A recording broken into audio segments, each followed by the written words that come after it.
But yeah, carry on, guys.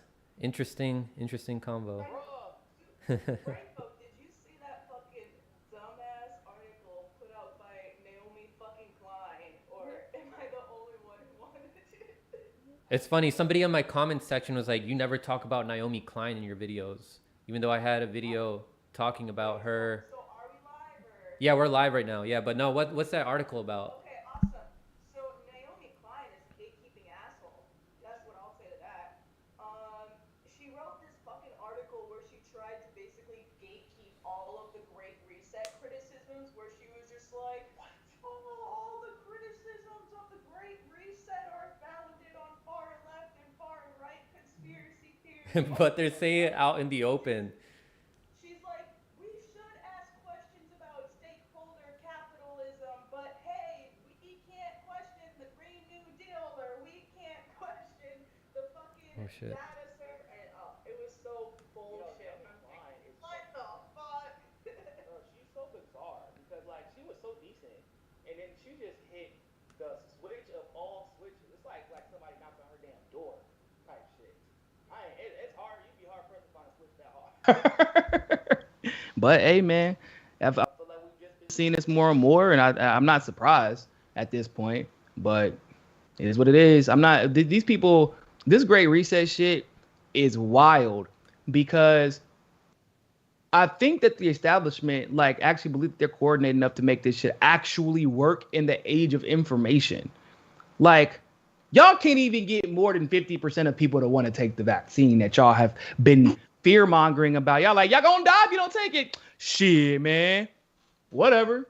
That means I ain't gotta pay these bills this month then, I guess. Shit. Hey, bruh. So I seen on Twitter today, LA Times was pushing some propagandic bullshit about how COVID-19 hit the Latino community hard. We need to make an extra push to get them the vaccine. And it's hilarious because you go to their article and the very first thing it is this one Latina lady being like, hell no, I'm not getting that vaccine. We were just me and Niko were just talking about who the diversity consultant was for Palantir, which is now going to be Biden's director of national intelligence, Avril Haines, who a lot of people aren't talking enough about, except for like Whitney Webb. Yeah, but man, it's because fucking Whitney Webb doesn't goddamn sleep, bro. Her and Jason Burmis and Ryan, I don't know how they do it, bro. Like, I don't know how they do it. They don't sleep. Actually, that's exactly how they do it. But I'm very thankful for the stuff that they cover. But yeah, when we're looking at people from the Great Reset at these forums being put as director of national intelligence, hey, guys, at least we got out Trump. At least we got out Trump. At least I don't feel uncomfortable when Joe Biden. I mean, I do. Oh my God, that pisses me off so much that leftists are like all of a sudden pissed. Like all these leftists who voted for Biden and were telling people to vote for him are now acting like shocked and surprised that his cabinet pits. It's like, oh my God, like Bernie Sanders today. Progressives did so much to get Joe Biden elected, and not a single one is in his administration. Like that's what we. Nah, you know what he really means? You know what he really means? Yeah. I didn't make his administration. Yep. That's what he really means. Yeah. A single one? Did you? Because I didn't hear you advocate for a single one. Actually, you didn't suggest anybody. Not that I heard. Did Bernie Sanders put out a single tweet saying, I recommend that this person be the secretary of such and such. I recommend this person should head this board or this. No, not a single time. He didn't go on the news and suggest anybody. What he really means, which is what Bernie seemingly always means nowadays, at least, is I didn't get a position. I kissed your ass. I sacrificed my integrity, and I still didn't get to be part of the club. Well, duh. And what was he expecting? Like, what were you expecting? Exactly. exactly. Even then, all other progressives are like echoing his same sentiments, where it's just like, I can't believe Joe Biden is putting Avril Haines and Black Raytheon in his cabinet. It's like, bro, so basically what happened is you voted for Biden to feel better about yourself, and now you're circling back and trying to hold the cabinet picks accountable and resist Biden to try and score some fucking woke points and feel better about yourself again. So it's like a perpetual circle jerk of people wanting to feel better about themselves without actually facing consequences for their actions. Like, no, motherfucker. You voted for Avril Haines. You voted for Black Raytheon. You voted for Antony Blinken. You voted for all those fucks. Yeah, Glory started cursing a lot more now.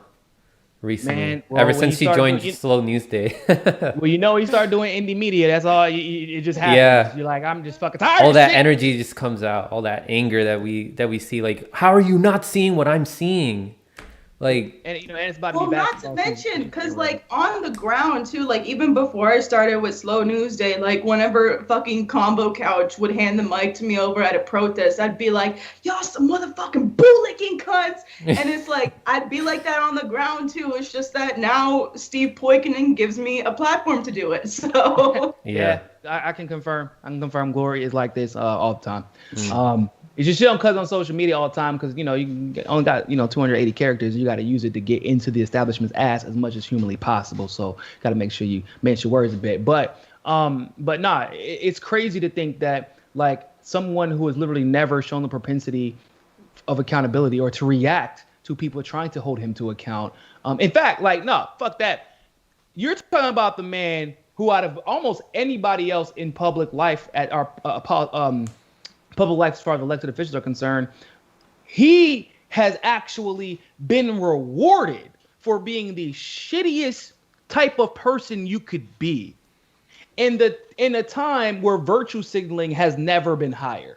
And they're like, there's something I could do. What are you gonna do? Blackmail his son? Maybe reveal that he's a pedophile trying to molest his damn cousin? Is that the word? Because that ain't going to work either, apparently. There's literally nothing you could do to hold Biden accountable. They knew that, but they didn't want to say that because, well, the grift goes on. The grift goes on. The clout has to be chased. Somebody got to chase the clout. Somebody got to get those followers on Twitter. Somebody got to, like, that's all it comes down to. People just want to fucking feel part of the cool kids. Like, yo, progressives, don't fulfill your high school fantasies of finally being fucking accepted because you didn't get liked by anybody. You couldn't get that girl you wanted because you were in fucking band or goddamn like whatever the hell you were in. Like, bro, that's really what's happening. It's just a bunch of little dick energy going on in this bitch. Like, I'm being real. Niko, hold that thought because I think that has to do with the topic that we're going to discuss, which is spirituality in politics. And if you guys saw that thumbnail, then you know that today we are going to talk about the age of Aquarius, what that means, how it may be connected to the Great Reset and Klaus Schwab and all these elites in the predator class that keep talking about it. And if you saw my interview with Caleb Maupin, how it connects to the book that he mentioned by Marilyn Ferguson called The Aquarian Conspiracy. So Niko, do you think it's any coincidence that these people that you were talking about are not as spiritual as the other commentators or journalists that are seeing things more objectively? It's funny that you mentioned that. I was literally just talking to my best friend about this today. So obviously people knows I'm not afraid to talk to really any side of the political fence. But with that being said, now the conservatives that I don't get along with are hardcore religious, but like clearly they're not spiritual, right?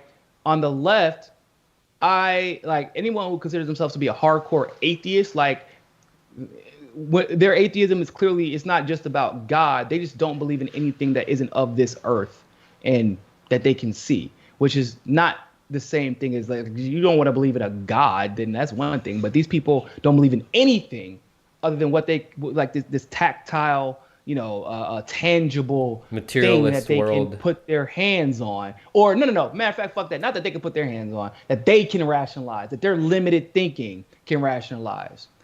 Those people I either don't get along with. As a matter of fact, I just despise. Like we just despise each other, right? Now on the other side of that fence, I was talking to Dr. Carlin Borensenko yesterday, and she became a Trump supporter like last month. But like it was actually, she was like actually it was just because that's how bad Biden was, and I just did not want anything to do with him. She was part of the walk away movement. She's like I would call her probably a libertarian, mostly socially liberal. But hates like Antifa, or at least the modern day Antifa, and like let's be honest, like she's not like she's all that wrong about these people. But I want to read a comment really quick from that video, because the whole comment section on this conservative woman's YouTube page was literally the nicest comment section I have ever seen, ever. This is one of the comments. I'm not even done watching this entire thing, but holy Hannah, you guys, your conversation is making everything. All the grief and violence and anger I saw on social media, all the discontent in my community around my friends with TDS losing their composure, all the fear I felt watching all the craziness unfold this year melts away. Thank you, Dr. Carlin. This gives hope to those of us who oppose immoral wars and corruption in our democracies, and are going to be able to work together to fight and win the propaganda side war being waged upon us by the oligarch-controlled Western press. And it was like a bunch of comments like that. And of course, this isn't the only person I've talked about this type of stuff with. Jack Posobiec is actually very spiritual as well. I mean, it's just a lot of people. I was talking to Teodros Fikre Mariam the other day, Ethiopian, the guy who used to be a hardcore Obama supporter, but obviously no longer that. Like, we get along in a way that is unique because we believe that we have an actual purpose to be here. And like, in that purpose, you know, we may not know exactly what it is, but we do know it's bigger than us. And that's the difference, really, between those who do embrace spirituality and in a higher conscious, and those who base themselves and their beliefs in what they can rationalize. And that, by the way, is their ego driving them clearly. Because to believe that something doesn't exist because you can't process it or recognize it, who the fuck are you, bro? Yeah. You 1 in 1 billion. And it comes through in their politics too, where it's like, I don't want to talk to that Trump supporter, the believing in an imaginary God. What's that? Like, I'm so much smarter than that person. It's like, yes. It's a generalization. I know. Not every atheist is like that, but you know, a startling amount of progressives who proclaim to be atheist and transfer all their religious energy into thy holy Saint Bernard.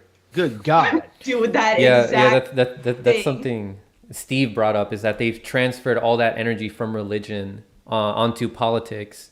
So I just want to give everybody like a definition about spirituality, or not a definition, but why it may be important. Like, spirituality allows you to be more in touch with reality. It allows you to see things more objectively. So you start to see things more objectively about yourself as well. And so people who are not as spiritual, they're not as aware of themselves. And so they're mainly driven by their ego. Niko, what would you say about spirituality? Like, how would you define it, and how important do you think it is? And then we'll hear from Glory how she defines it and how important she thinks spirituality is in politics. So I would say spirituality is, first of all, the understanding that we don't understand everything. In fact, I would even argue that it's the understanding that we don't understand anything. It's until because you have to kind of like reach that point before you can even really begin to gain true spirituality. It's also the realization that we are everything is interconnected, everything, and that you have to accept that there are some things that you can't understand, but it still exists. And so for example, I'm big into energy.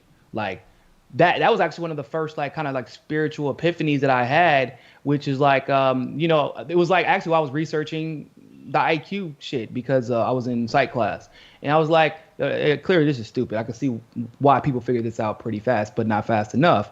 But Then I'm like, but there has to be a way to measure some intelligence, right? Like, and then I started, well, what is intelligence anyway? Like, what is it? And then you start, when you ask that question, you kind of like, well, that's just book smart. And then now in 2020, thinking about like this, all those books are wrong. So just because you can quote all those fucking books, so that means you can quote regurgitated false facts. That does not make you intelligent.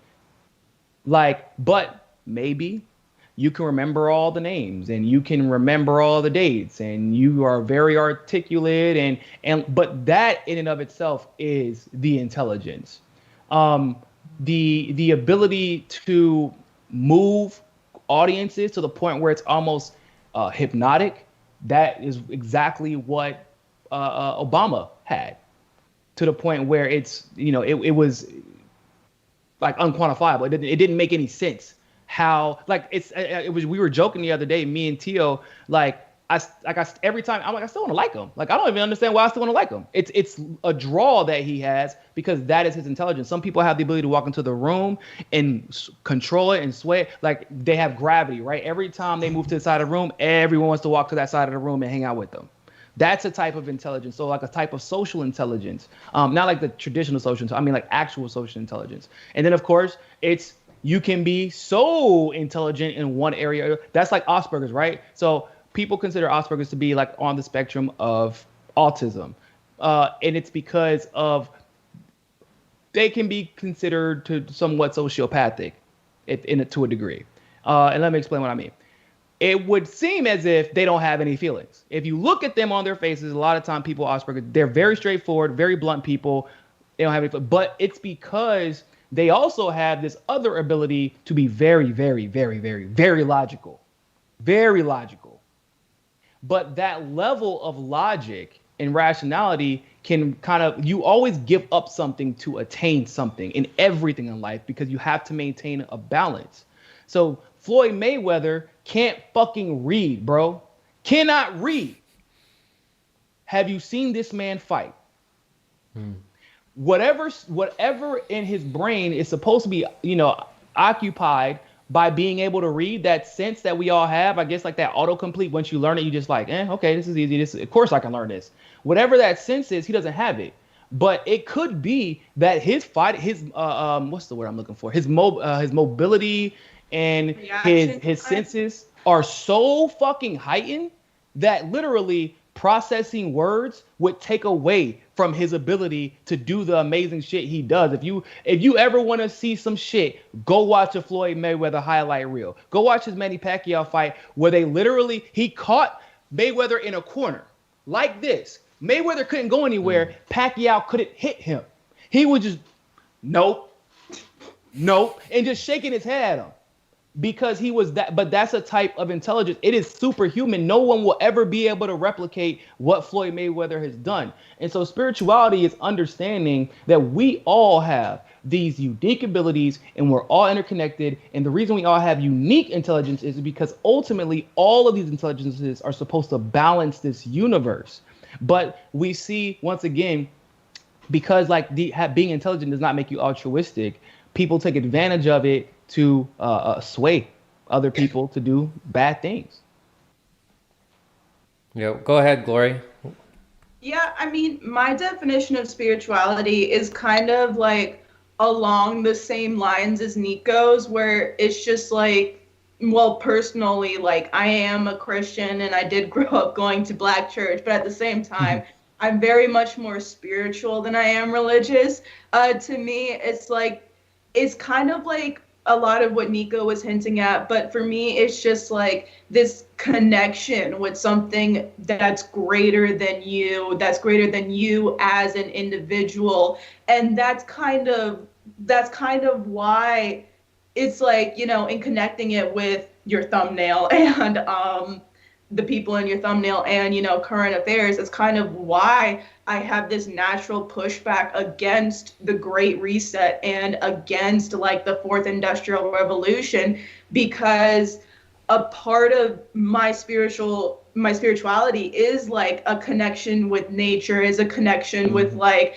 I have a connection with the ocean that's damn near, that's just straight up spiritual. Like, Dead ass. I don't know. And I don't know how else to explain it other than to say that it is spiritual. And it's one of the driving forces behind my opposition to the Great Reset and the Fourth Industrial Revolution, is not wanting the world and not wanting nature to be destroyed. And it's also a driving force behind my opposition to, you know, all this new pandemic bull crap with lockdowns that don't work.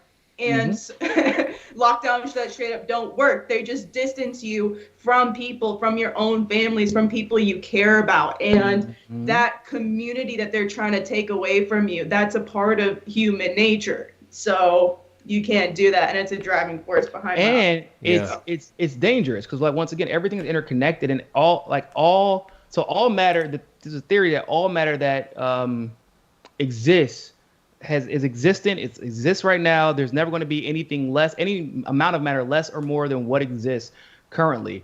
And all matter is constantly learning from each other.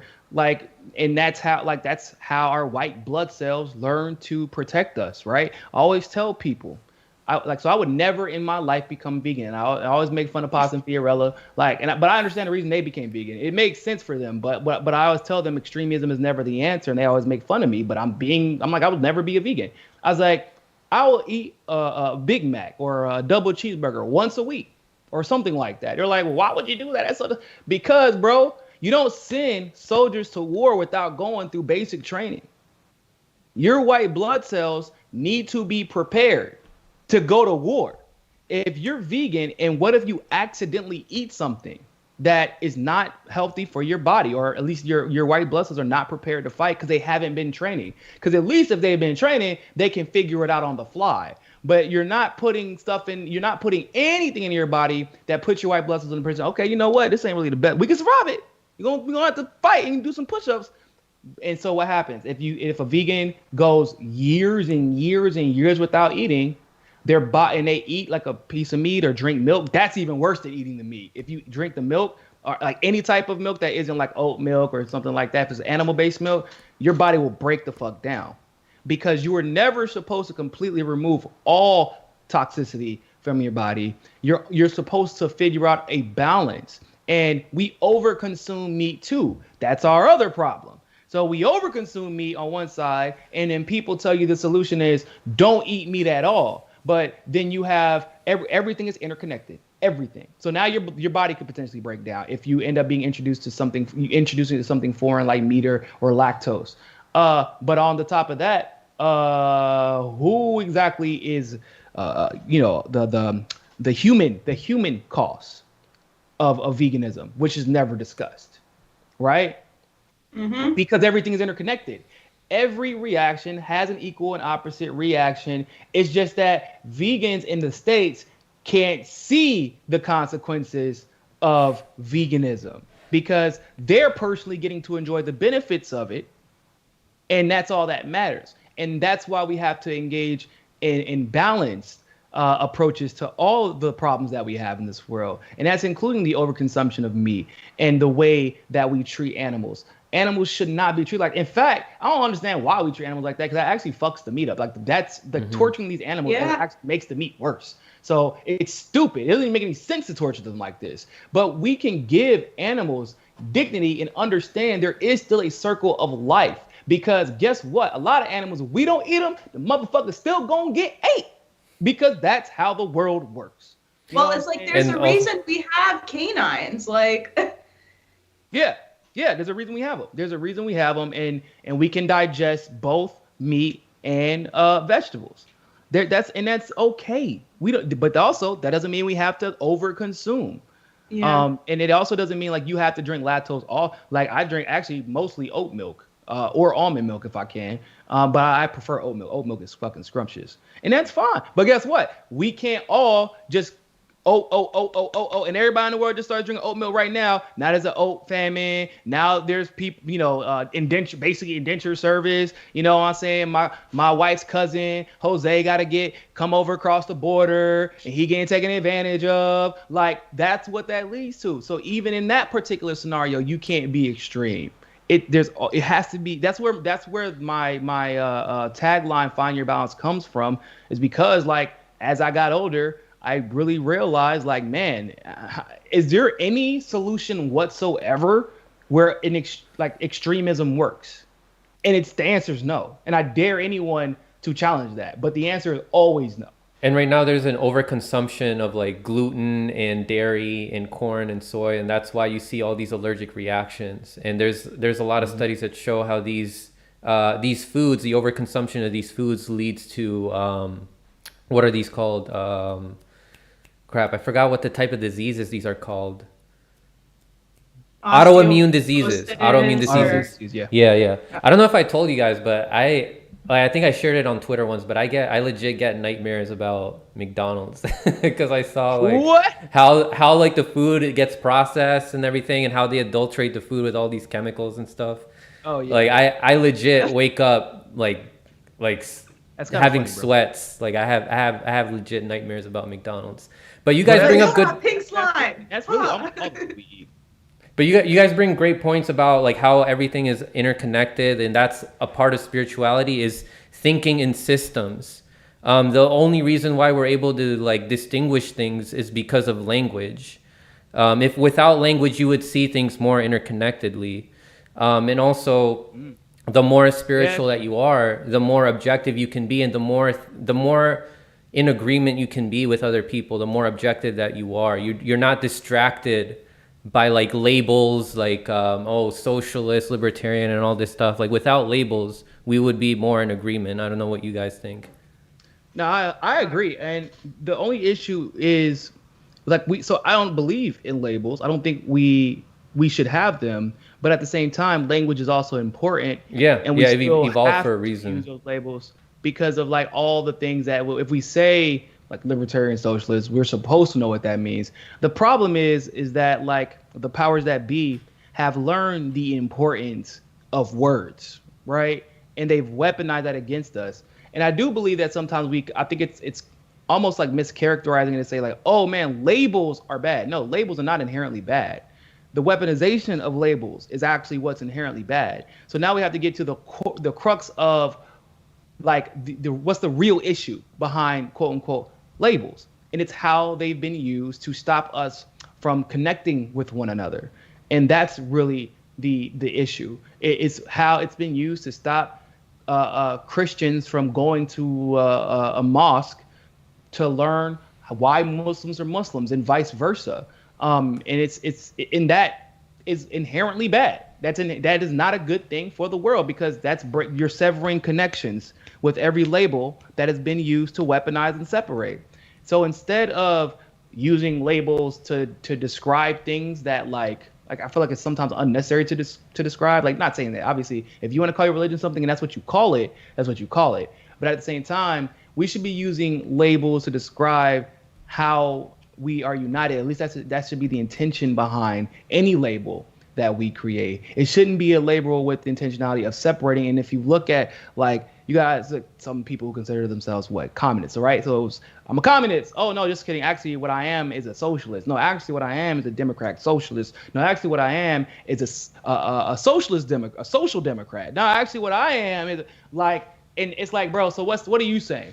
Well, based off of the societal constructs, this is why so basically you're still a socialist, but you don't like the way this particular thing is being done. So instead of getting into the minutia and the nuance of why that should be fixed, you would rather just abdicate yourself from responsibility of addressing the nuance of that and fixing it and talking about that and saying, I'm a Democrat socialist instead of solving the problem. That, you know what I'm saying? Like, and that's why people call me, I'm a leftist, I guess, by America's standards. However, people feel weird. Like yesterday when I was on Carlin Borisenko's show, they kept saying, how are you a leftist again? I'm confused. Y'all know me. I'm talking about straight leftist shit the whole show. Yeah.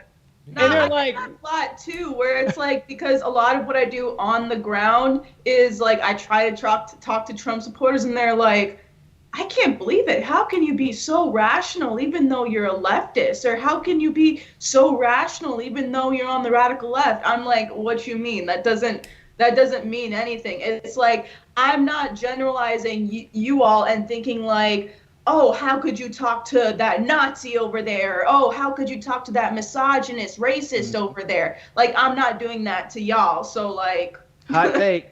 I found over the last year or so, I like Trump supporters more than Bernie supporters. So, oh well. I mean, like that. That shit is fair though. Like it's. I went to New Hampshire, and whenever, so it was a Tulsi rally beside a Trump rally. Trump's rally ends, and they come over to Tulsi's rally, and I'm like, okay, I don't know how this is going to end, but whatever. Let's see how it goes. They sit down, and they're like, Tulsi, because you know what Tulsi does. Every time she does her event, they have the long ass line out the back of the window. Everybody wants to take pictures with her. Tulsi, we're Trump supporters, but can we get a picture with you? We really love you. Like, and they were being polite enough to take off their MAGA hats. And like for me, I'm like, that's not what I was told. That's not what we're told about Trump supporters. It's my way or the highway. Fuck you if you don't like it. So they're taking off their hat. Tulsi said, you don't have to take that off. Put your hat on. If that's the candidate you support, that's fine. As long as you are, fighting for the right causes. Put it back on, took the picture with them. Surprised it didn't go viral, but that probably changed that person's perspective on politics, and everyone who engaged in that, they're going to be permanently affected by that. And then after the event, because obviously I spoke at the event, the Trump supporters were coming up to me and were like, hey man, we loved your speech, da da da da. It sucks how she's being treated. And we're like having a laugh, me and Pasta and Fee and like a couple of other people having it. And I'm thinking, like, when we got to the car, me and Pasta were like, bro, we're going through an existential crisis right now, dog. Like, they cool as fuck. And when you act like, yeah, man, I got a problem with the way Trump handled this. Yeah, I agree. He did not handle that correctly. The average Trump supporter will admit whenever Trump does something they don't like. I challenge you to ask the average Biden supporter. When they were running for office, you couldn't even tell progressive shit about Biden, really. Some of them, they perfected the grift of, I hate Biden so much. He's the worst thing that happened to this country since Taylor Swift. But we got Taylor Swift. And that's so true, because it's like, when you compare the average supporters, because when in the conversations I've had with Trump supporters just on the ground, a lot of the average ones can see where he did something wrong. And I've been saying this too, Trump and Bernie supporters are way more alike than they think they are, on the pure fact that they're sucked into the cult of personality surrounding Trump and Bernie Sanders, and the fact that they're both essentially sheepdogged into a perpetual wheel of duopoly and electoralism that's not benefiting them, despite the fact that they like to think otherwise. Because every time I talk to Trump supporters, it's the same response. It's like, okay, so you support Julian Assange, you support going at big tech, you even suggested to me protesting outside Google, but what you gonna do about that? We gotta trust Trump. And it's like, okay, so now the QAnon psyop is coming through. Can we move past that? Can we move past these figureheads and actually make a change? And that's the same shit that I gotta say to Bernie supporters too. So yeah. I mean, having the same with that. With the hardcore Bernie supporters, and I have to have the same arguments with the hardcore Trump supporters I have to have with the hardcore Bernie supporters, but the hardcore Bernie supporters swear they're the fucking smart ones. They swear it's policy over personality. I'm like, nah, because y'all haven't even figured out that Tulsi supporters like Tulsi because we hate cult of personality.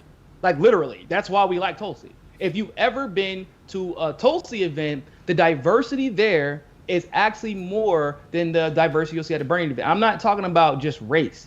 I mean, ideological diversity.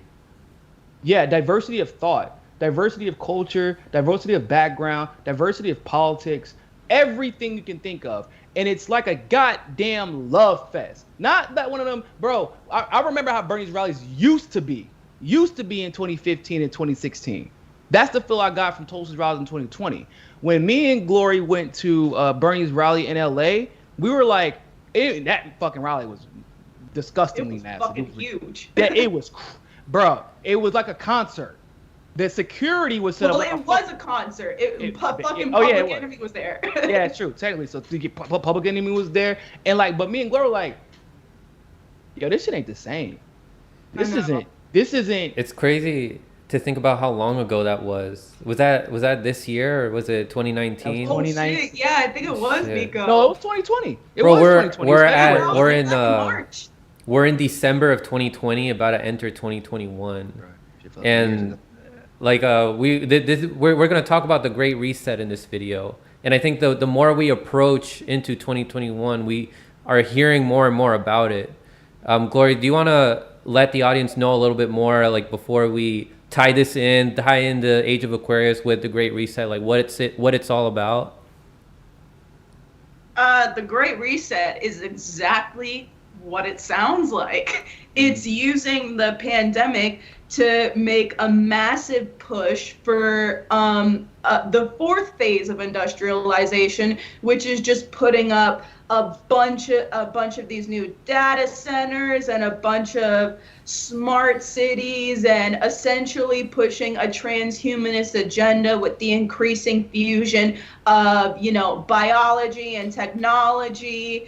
And that's pretty much the gist of it, but it's also spearheaded by this idea of stakeholder capitalism, which, when you think about it, when you get into the nitty-gritty of stakeholder capitalism at its core, it's just an increasing fusion of a massive centralized government and corporations. Now, what does that sound like? It sounds like that nice little F word that all these progressives were claiming to fight earlier this election season. Sounds a bit like that. So, and of course, they're using the most imperialist and colonialist means to achieve this new fourth industrial revolution. They're planning to essentially, once they run out of resources from plundering Africa and the rest of the global south, they're gonna start mining the oceans to obtain more materials, which is just so draconian and dangerous as fuck. Yeah. They're also planning to use Africa and African nations and African civil society groups as kind of like subjects for their little smart cities, and rolling out little data centers and encircling the whole continent with subsea cables as a way to see how their youth population reacts to the massive surge in internet and just so much more stuff. And the reason why they want this deep sea mining and mineral mining in Africa is because in order to build these high-tech cities with massive surveillance, they need minerals in order to power that. And so it's just gold specifically is the most efficient way to do it too. Yeah, so it's just more technocracy, more globalism, more authoritarianism. So Niko, the last time you were here on my show, it was in July. I can't believe it was that long ago. But we talked about the Age of Aquarius and what it means for civilization. We talked about how astrology can impact humans because we're made out of water, so there must be something with the waves or something like that can influence entire civilization. So you want to explain to some of the new people on here who may not be familiar what it's all about?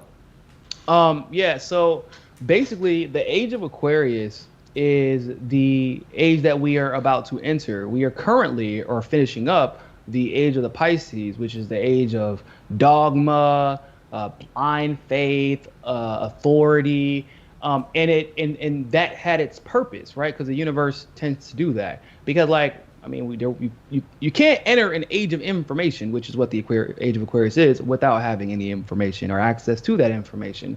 And so right now, December the 21st, I guess it's supposed to be the official Tissel Day. And there's actually, DuckDuckGo,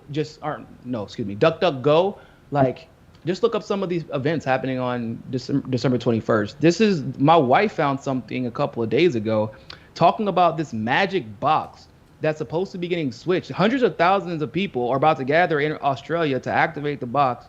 And the people they have to be in a state of pure heart, and they have to be detached from the current fear-based reality, and they have to be vibrating at a higher frequency. And if you try to go and you aren't if some how we got the infiltrators, if somebody tried to go in there and they weren't vibrating at the right frequency, they won't be able to survive this shit. It'll start breaking down their body because everybody in the area is vibrating at a high frequency, and they call it the magic box, but it's actually just this big ass rock. and it supposedly was an asteroid. Now, what's weird about this shit is that this was being planned 9 years ago, right before 2012, and also it's been there specifically for thousands and thousands of years. Now, if this is an event that supposedly always happens every transitional age, and it would make sense if we know that the stars align, or like, for example, this year, at one point all the planets were in retrograde, all of them. That never happens. It only happens like once every couple thousand years. And we know that India studies astrology, numerology. Like they don't make a decision without consulting their like federal astrologer, because like mathematically they feel like they can predict the way humanity is going to react, because, well, if you can mathematically predict how people are going to process things, and that means you can predict in some way how they're going to react to things, and then how that person's going to react to something. Like everything, there's an equation for literally everything. And somehow India has gotten a lot of it right. They are able to do that now, but astrology is obviously an old practice. And so if you think about something like the Bible, Revelations is weird, because we think of it as being something negative, because that's how it's pitched to us as kids. But Revelation inherently is not a good thing. It's literally to reveal something, right? And if you've read Revelations, you'll see, once you get cut through all the bullshit in the mythology, it's the signs are 1/3 of the sea life gone. We're about to be almost exactly at 1/3 of the sea life being gone. The vegetation is poisonous, disease ridden, not good for consumption. Need I fucking say more? The earth is scorched, or will be scorched, and the sun will be covered in smog from pollution. Check, and motherfucking check. Now, is that like, oh my God, these people are prophets, or oh my God, the stars align the exact same way every single time, and these events happen because people are fucking predictable. We are more predictable than we'd like to think we are. Now, the whole thing where Jesus dies and then he rises again on third day, oh, that's just cool, whatever. But the more important part is Jesus died almost, according to most calendars, exactly 2,000 years ago at the start of the age of the Pisces. And we know that the symbol for Jesus, I know people think it's the cross, but it's actually that little fishy fish thing. Yeah. So fast forward. Now, of course, we did see, 2,000 years of dogmatic behavior from society. But once again, a lot of it was probably necessary in order for us to get to where we are right now. But we like to think of Revelation, like they describe Revelations in the Bible when you get to the end of it as a good thing finally. But once again, when you're in like Bible school, bro, all Revelations is to teach your kid not to have sex when they hit puberty. That's all they use Revelations for. But if you read it once again all the way through, it's a good thing. It ends. The ending is like we all become enlightened and the fakes are exposed, because like there's bait being set out by God, but I would argue that it's bait being set out by the universe. It's like, this is how the universe exposes, and we're seeing it happen right now. Now back to this magic box, which is like this rock in Australia that 200,000 people are supposed to be at on the 21st. And there's, by the way, thousands of events across the world for this shit, not including those 200,000 people. And conspiracy theory, if it's supposed to be something that completely realigns the earth, where these people who vibrate at a higher frequency basically help the rest of the world who can't reach that spirituality. Maybe, not because they're evil, but just because it's hard when you're living in this type of fear-based reality. But if we're talking about some of the most ancient families in the fucking world still running the fucking world, you don't think that they know that shit exists? And they may have some idea of what has taken place in the past? And it will be very, very fucking convenient to have a lockdown so that nobody could get there right now.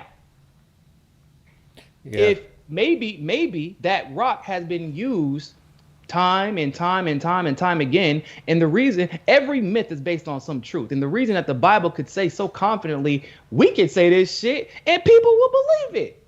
I mean, it's not really. There's going to be a lot of drama in the Middle East. Oh God, because that's never been a thing before. There's going to be pollution and all these factors. Of course, if my water is poisoned as a fisherman, and my fish are dead, it's really easy for that farmer to ignore me until his crops get poisoned. You get what I'm saying? All of these things start going wrong at the same time, and all of a sudden, no one can ignore it. So it would make sense that there would be a revelation. Because if I'm not causing these problems and you're not causing these problems, then who the fuck is causing these problems? And Jesus talks about it. He sends his apostles to go just basically tell the kings, get your shit together or you're done. Stop taking your money from the people and spending it on war. Stop taking your money from the people and spending it on your royal cabinet members and shit like that. The oligarchy, effectively. Stop taking your money from the people and not spending it at all. Stop wait, like that's what he says. So all the shit that we still talk about right now.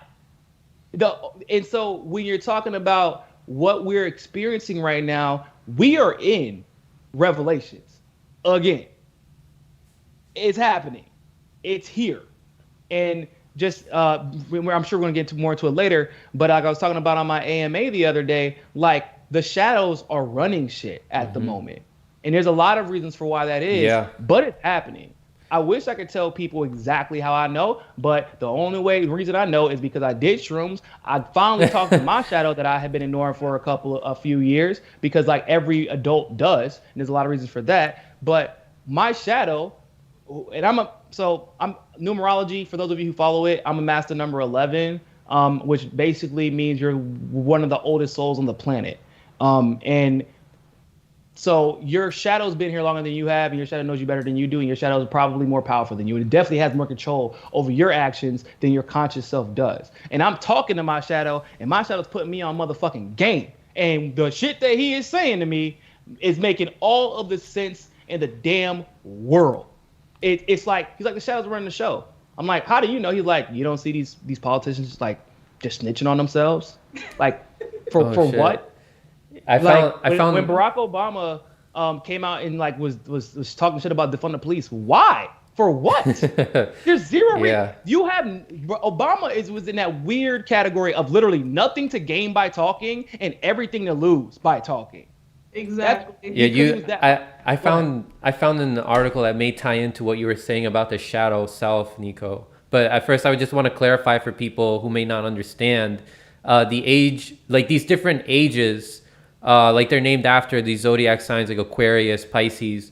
They go backwards, like from month to month. Like we know it goes from like Capricorn to Aquarius to Pisces to Aries.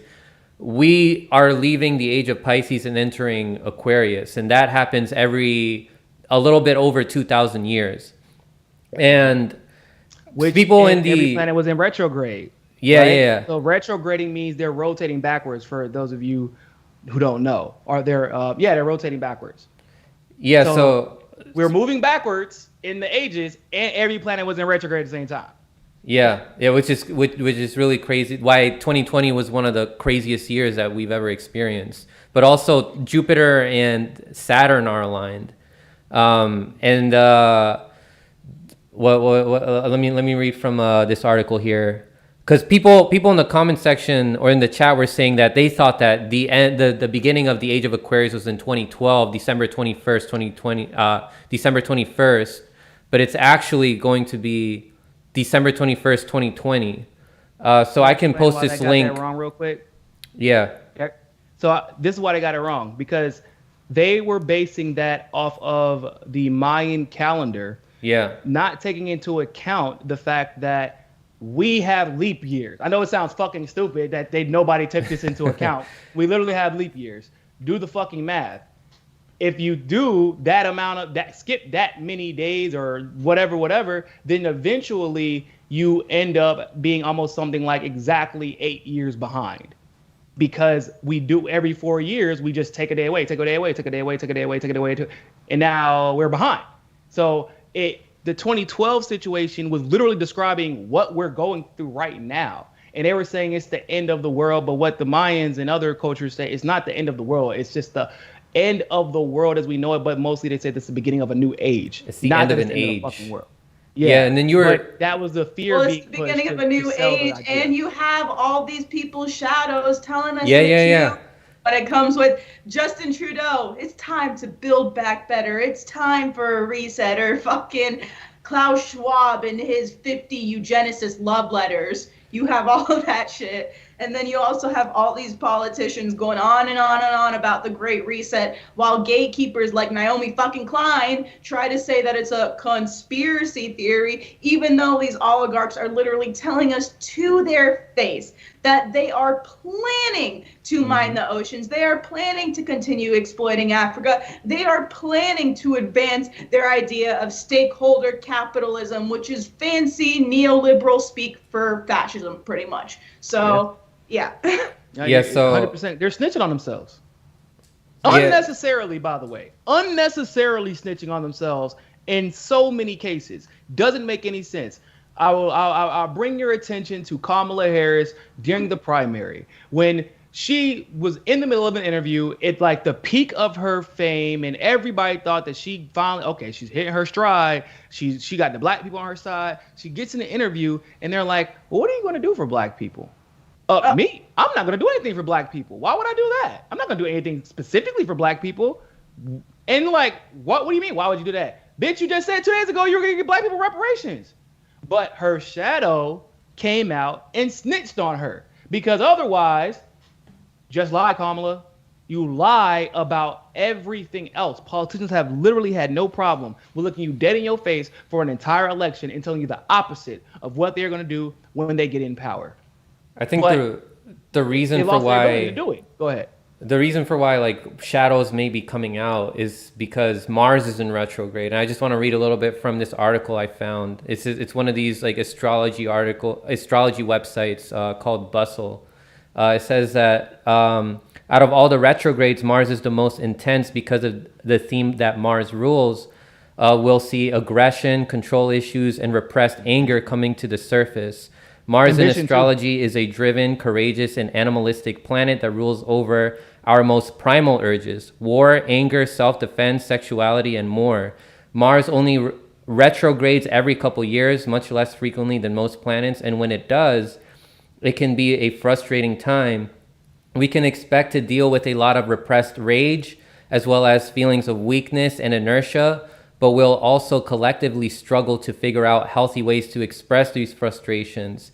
And this could lead to people acting out in an immature, defensive, and aggressive manner, which is what you were just describing right there with these politicians, Niko.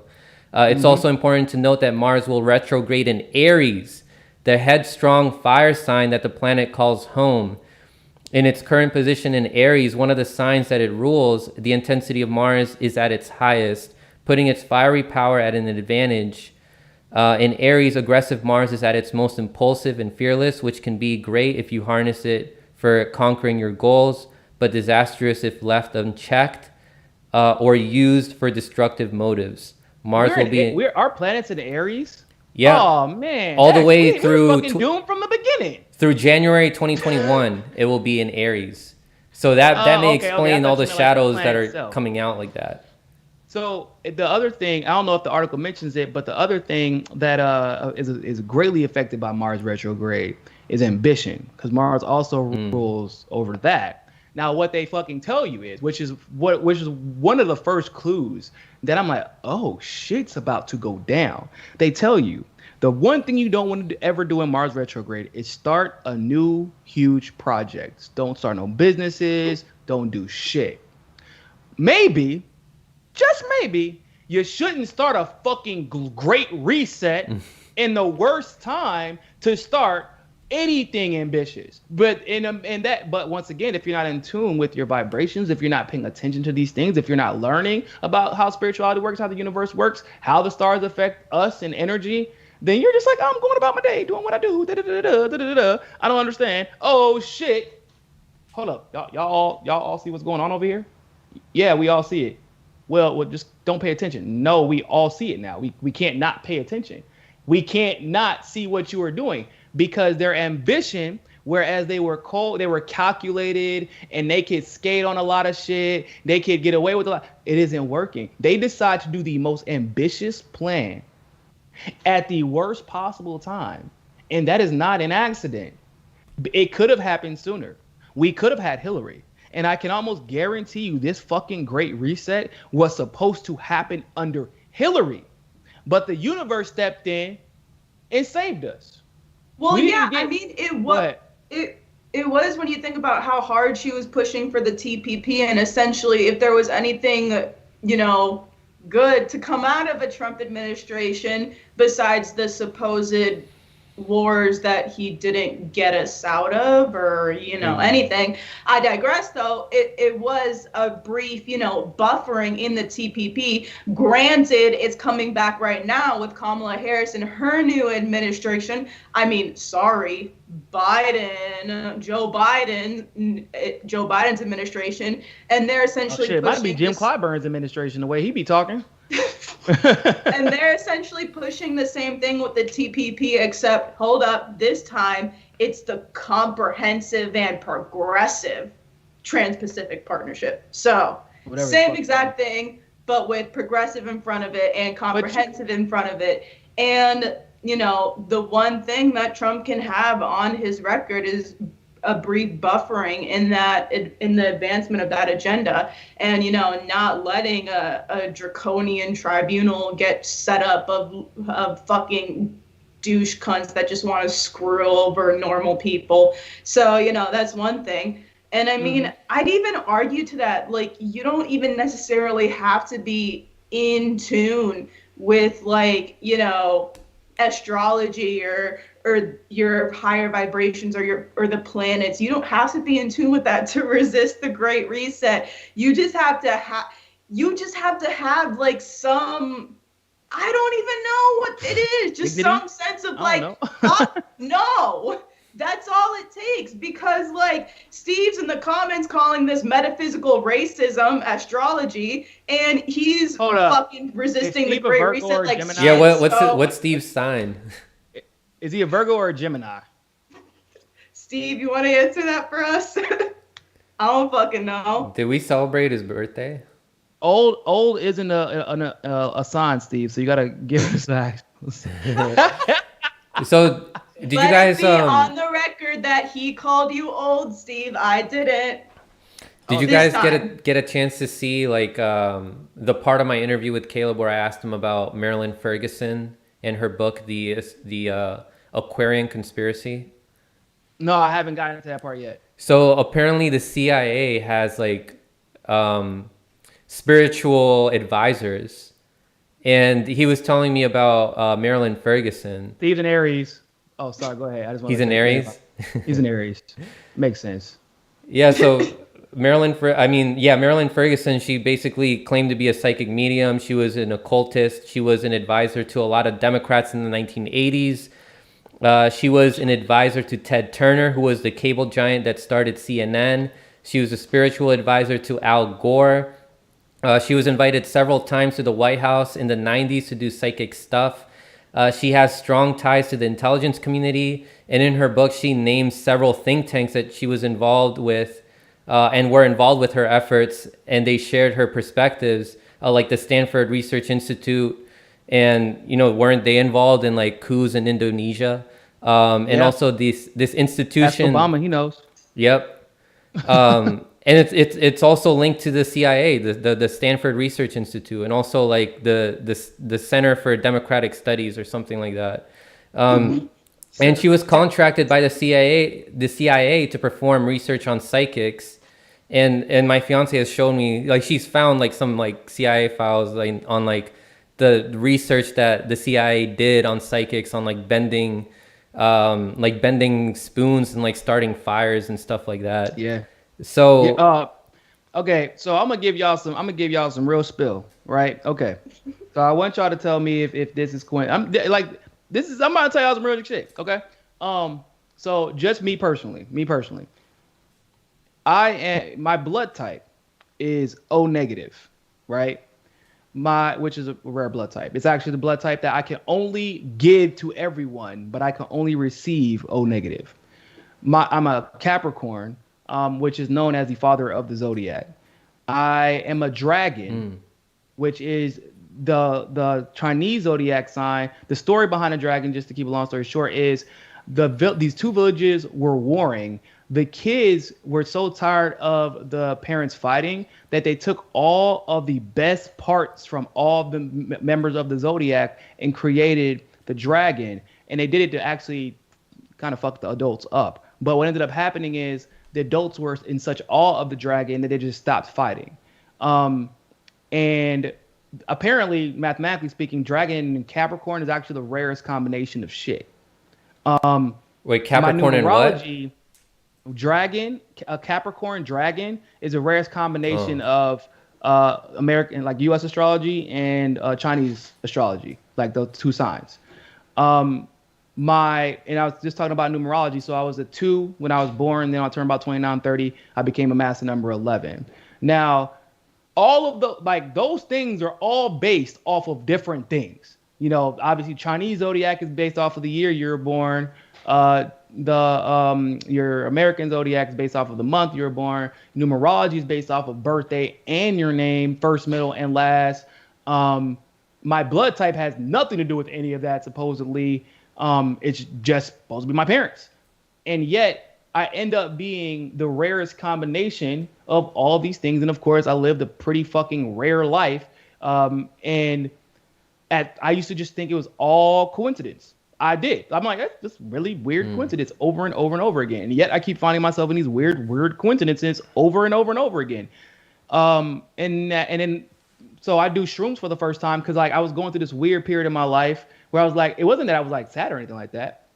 I mean, actually, it was the opposite. I was actually good. I was secure for the first time in my adult life. I was fine, like financially, my relationship, everything was good. My family was good, but I felt like I was not operating at the right frequency, I guess is the way. Your car, your car ain't really going right. It's working. This shit's getting you to where it got to go, but it ain't the same. Ain't the same as when you first got it. That's how I felt. And so I was like, man, I feel like shrooms is like what I need to do to like unlock myself. I don't know why. I was like, I'm gonna get some shrooms. So I got some shrooms, and this is the first time I ever did shrooms was like an 8th. And that was the first time that like I thought like, okay, I'm not an egotist. And I did shrooms, and the shrooms melts your ego. And I thought I wasn't an egotist. Then I realized, motherfucker, everybody is a goddamn egotist. Every single person is making decisions based off of their egos. I'm like, holy shit, this is wild. And then I'm like, I'm gonna do more. So I did a quarter. Mind you, your pupils are supposed to dilate at this point. My pupils have never once dilated when I was on shrooms. And I've done a little bit over a quarter. I'm going to be doing a half for my birthday on the 27th. And everybody who's in the house with me, my wife and my best friend, when you do shrooms, if you've never done it before, they call it tripping for a fucking reason. Okay. But I never trip. In other words, I can see everything that they're seeing. But I'm processing like I'm sober, but just faster, much, much faster. And the things that may have been blocked off by certain walls, usually ego, they're all becoming streamlined. So I'm seeing all the connections and predicting things and telling my wife and my best friend things about the world that was fucking obvious to me when I did the shrooms. For example, Guardians 2, because every fucking show I gotta bring up Guardians 2, because I just feel like it's important to bring it up because the shit is so inspiring. And just like the realizations I had about the world while watching that shit on shrooms is just next level. And I've already told Franco this story. Mm-hmm. At the end of Guardians 2, if you've never seen that, I really recommend you go see it. Chris Pratt, or Yondu, who's Chris Pratt's or Quill's in the movie, like I guess you want to call him his like fucking stepdad. The guy who abducted him, sounds weirder than it is, abducted him to take to his father his real father, so he could use him to destroy the universe. Yondu dies. So Chris Pratt's stepfather dies. And if you've ever seen the fucking movie, that is one of the most intense. Actually, Chris Pratt should have won an award for that scene.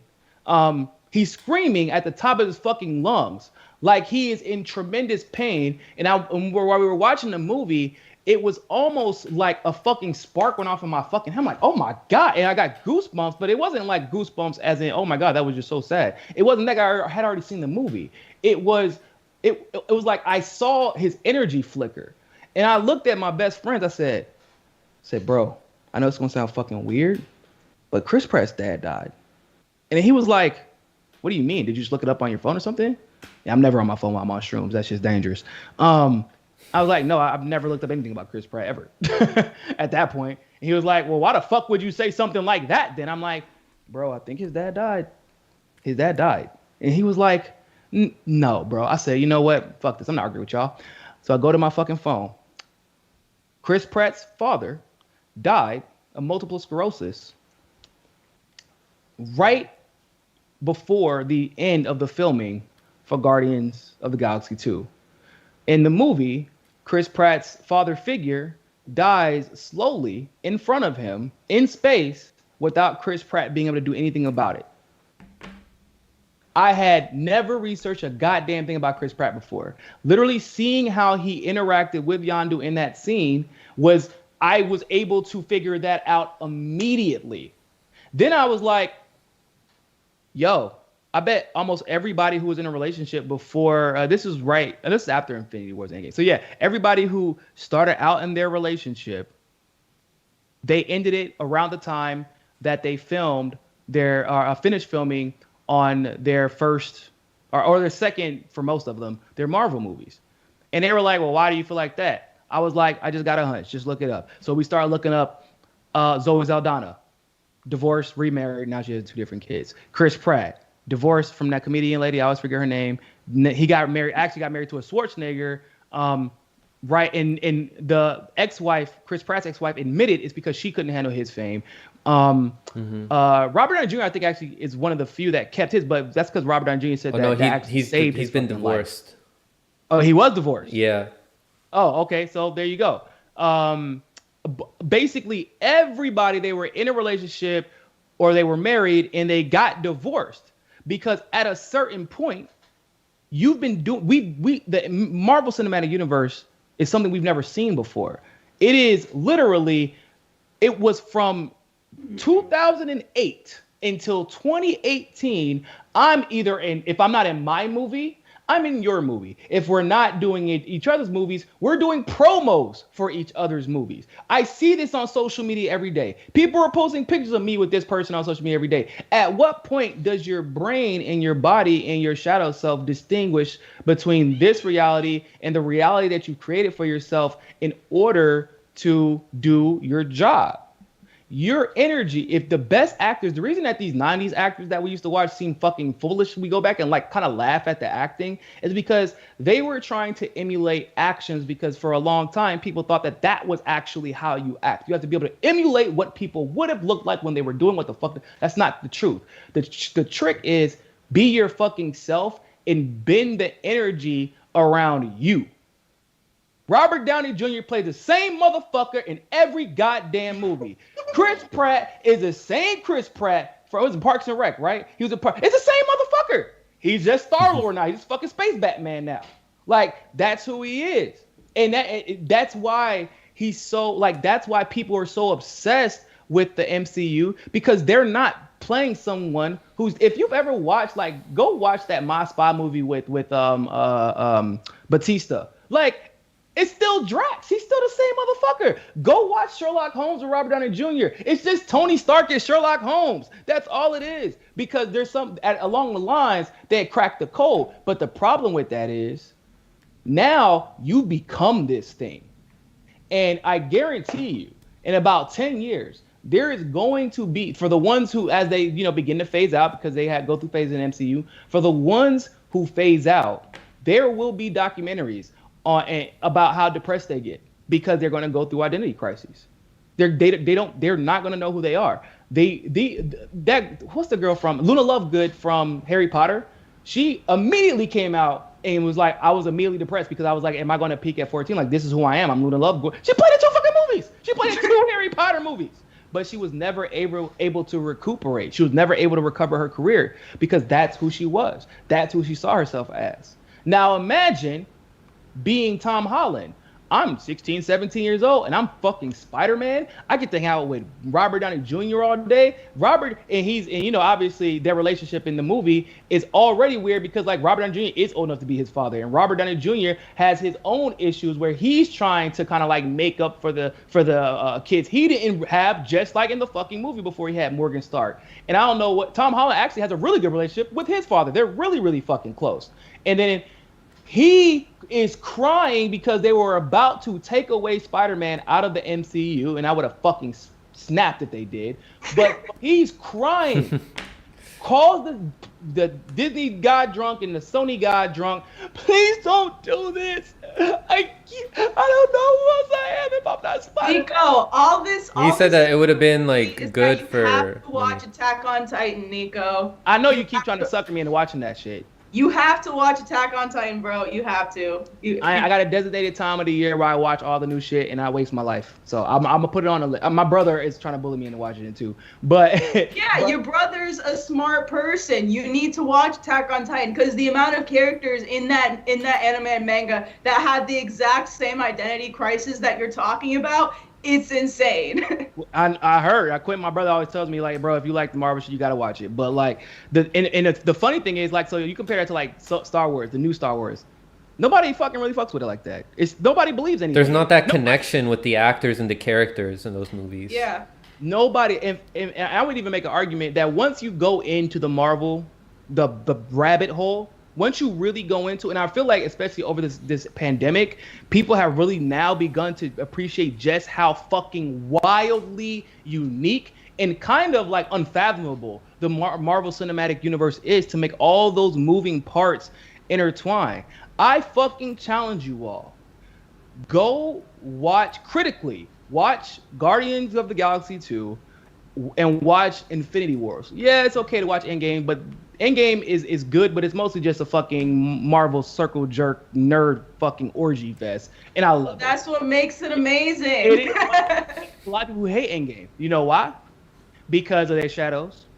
Oh, Because I had to see Tony Stark be skinny in a fucking wheelchair, addressing the consequences of failing for the very, very, very, very, very first time in his entire fucking life. And all he dedicated the last 10 years to was not having this shit happen.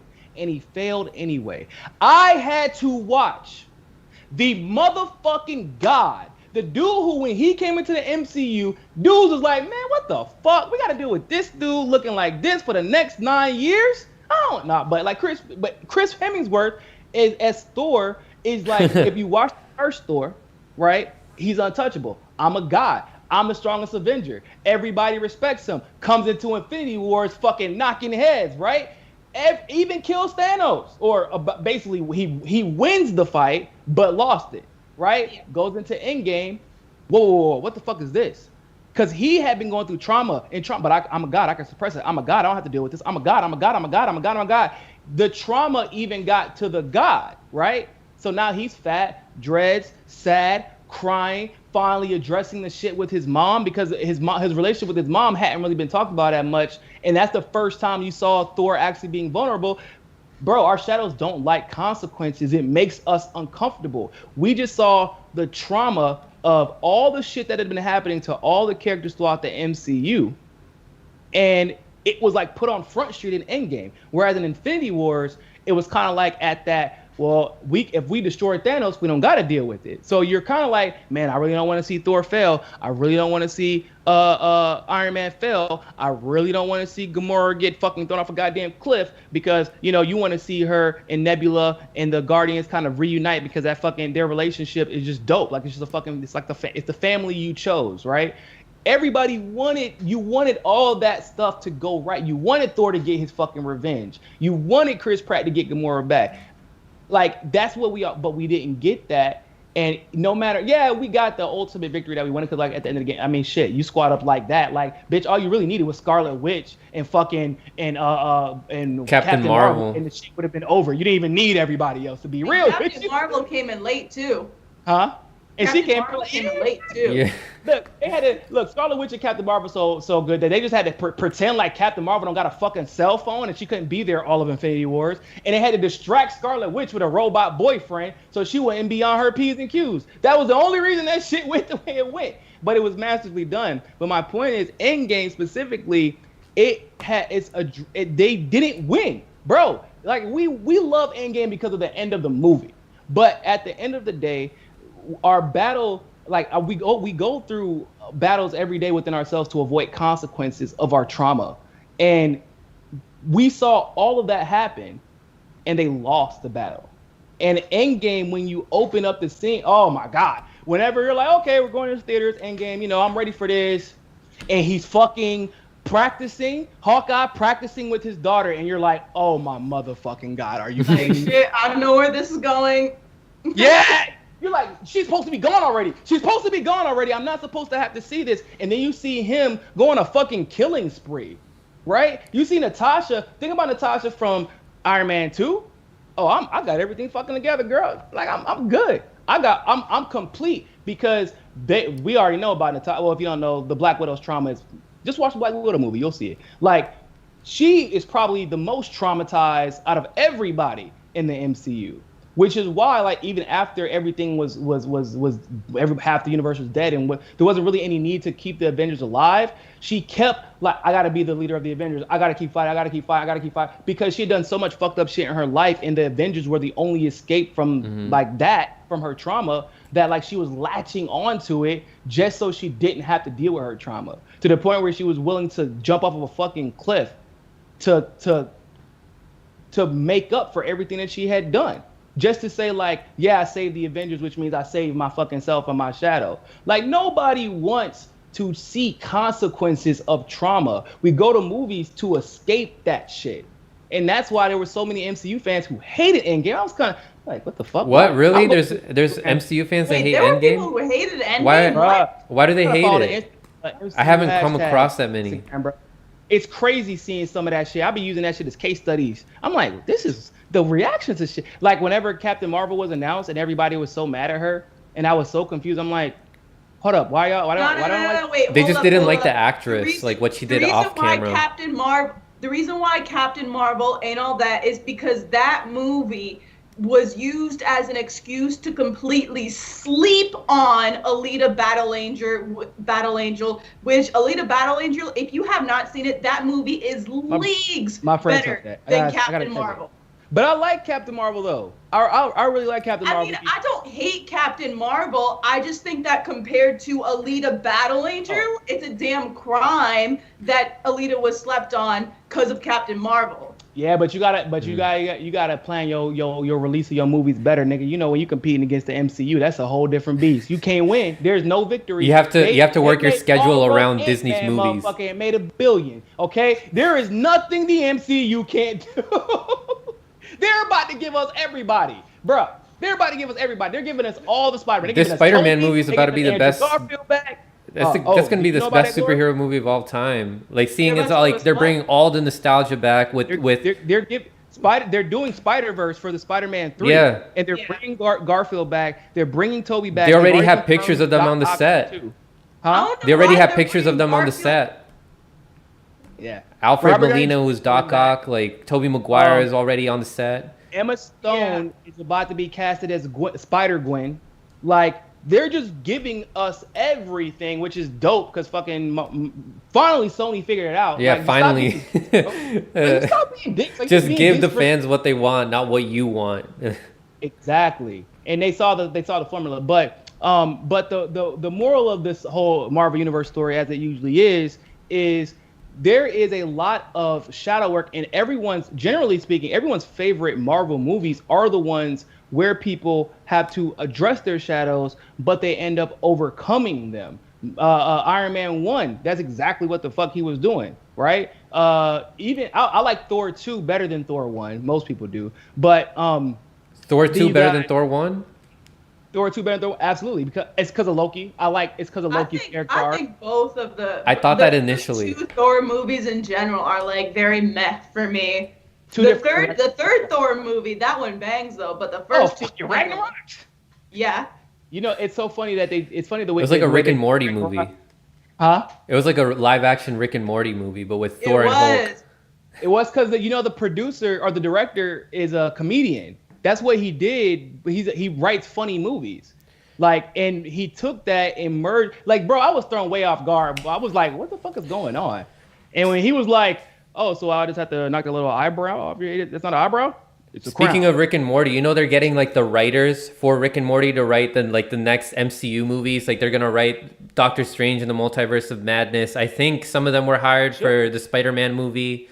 Oh, and they even got Sam Raimi, who directed the first 3 Spider-Man movies with Tobey Maguire, to direct Doctor Strange. So they were probably planning this out like a long time ago. So, and it makes sense because so James Gunn is the one who's in charge of all of the space shit. Cosmic Universe Marvel is James Gunn. So the reason that you kind of saw, understanding that and how important Guardians was to Infinity was, because like basically it's kind of fucking bizarre. Like Marvel fans haven't really realized that all of our hopes and dreams and Infinity Wars being what it was highly reliant on Guardians over delivering.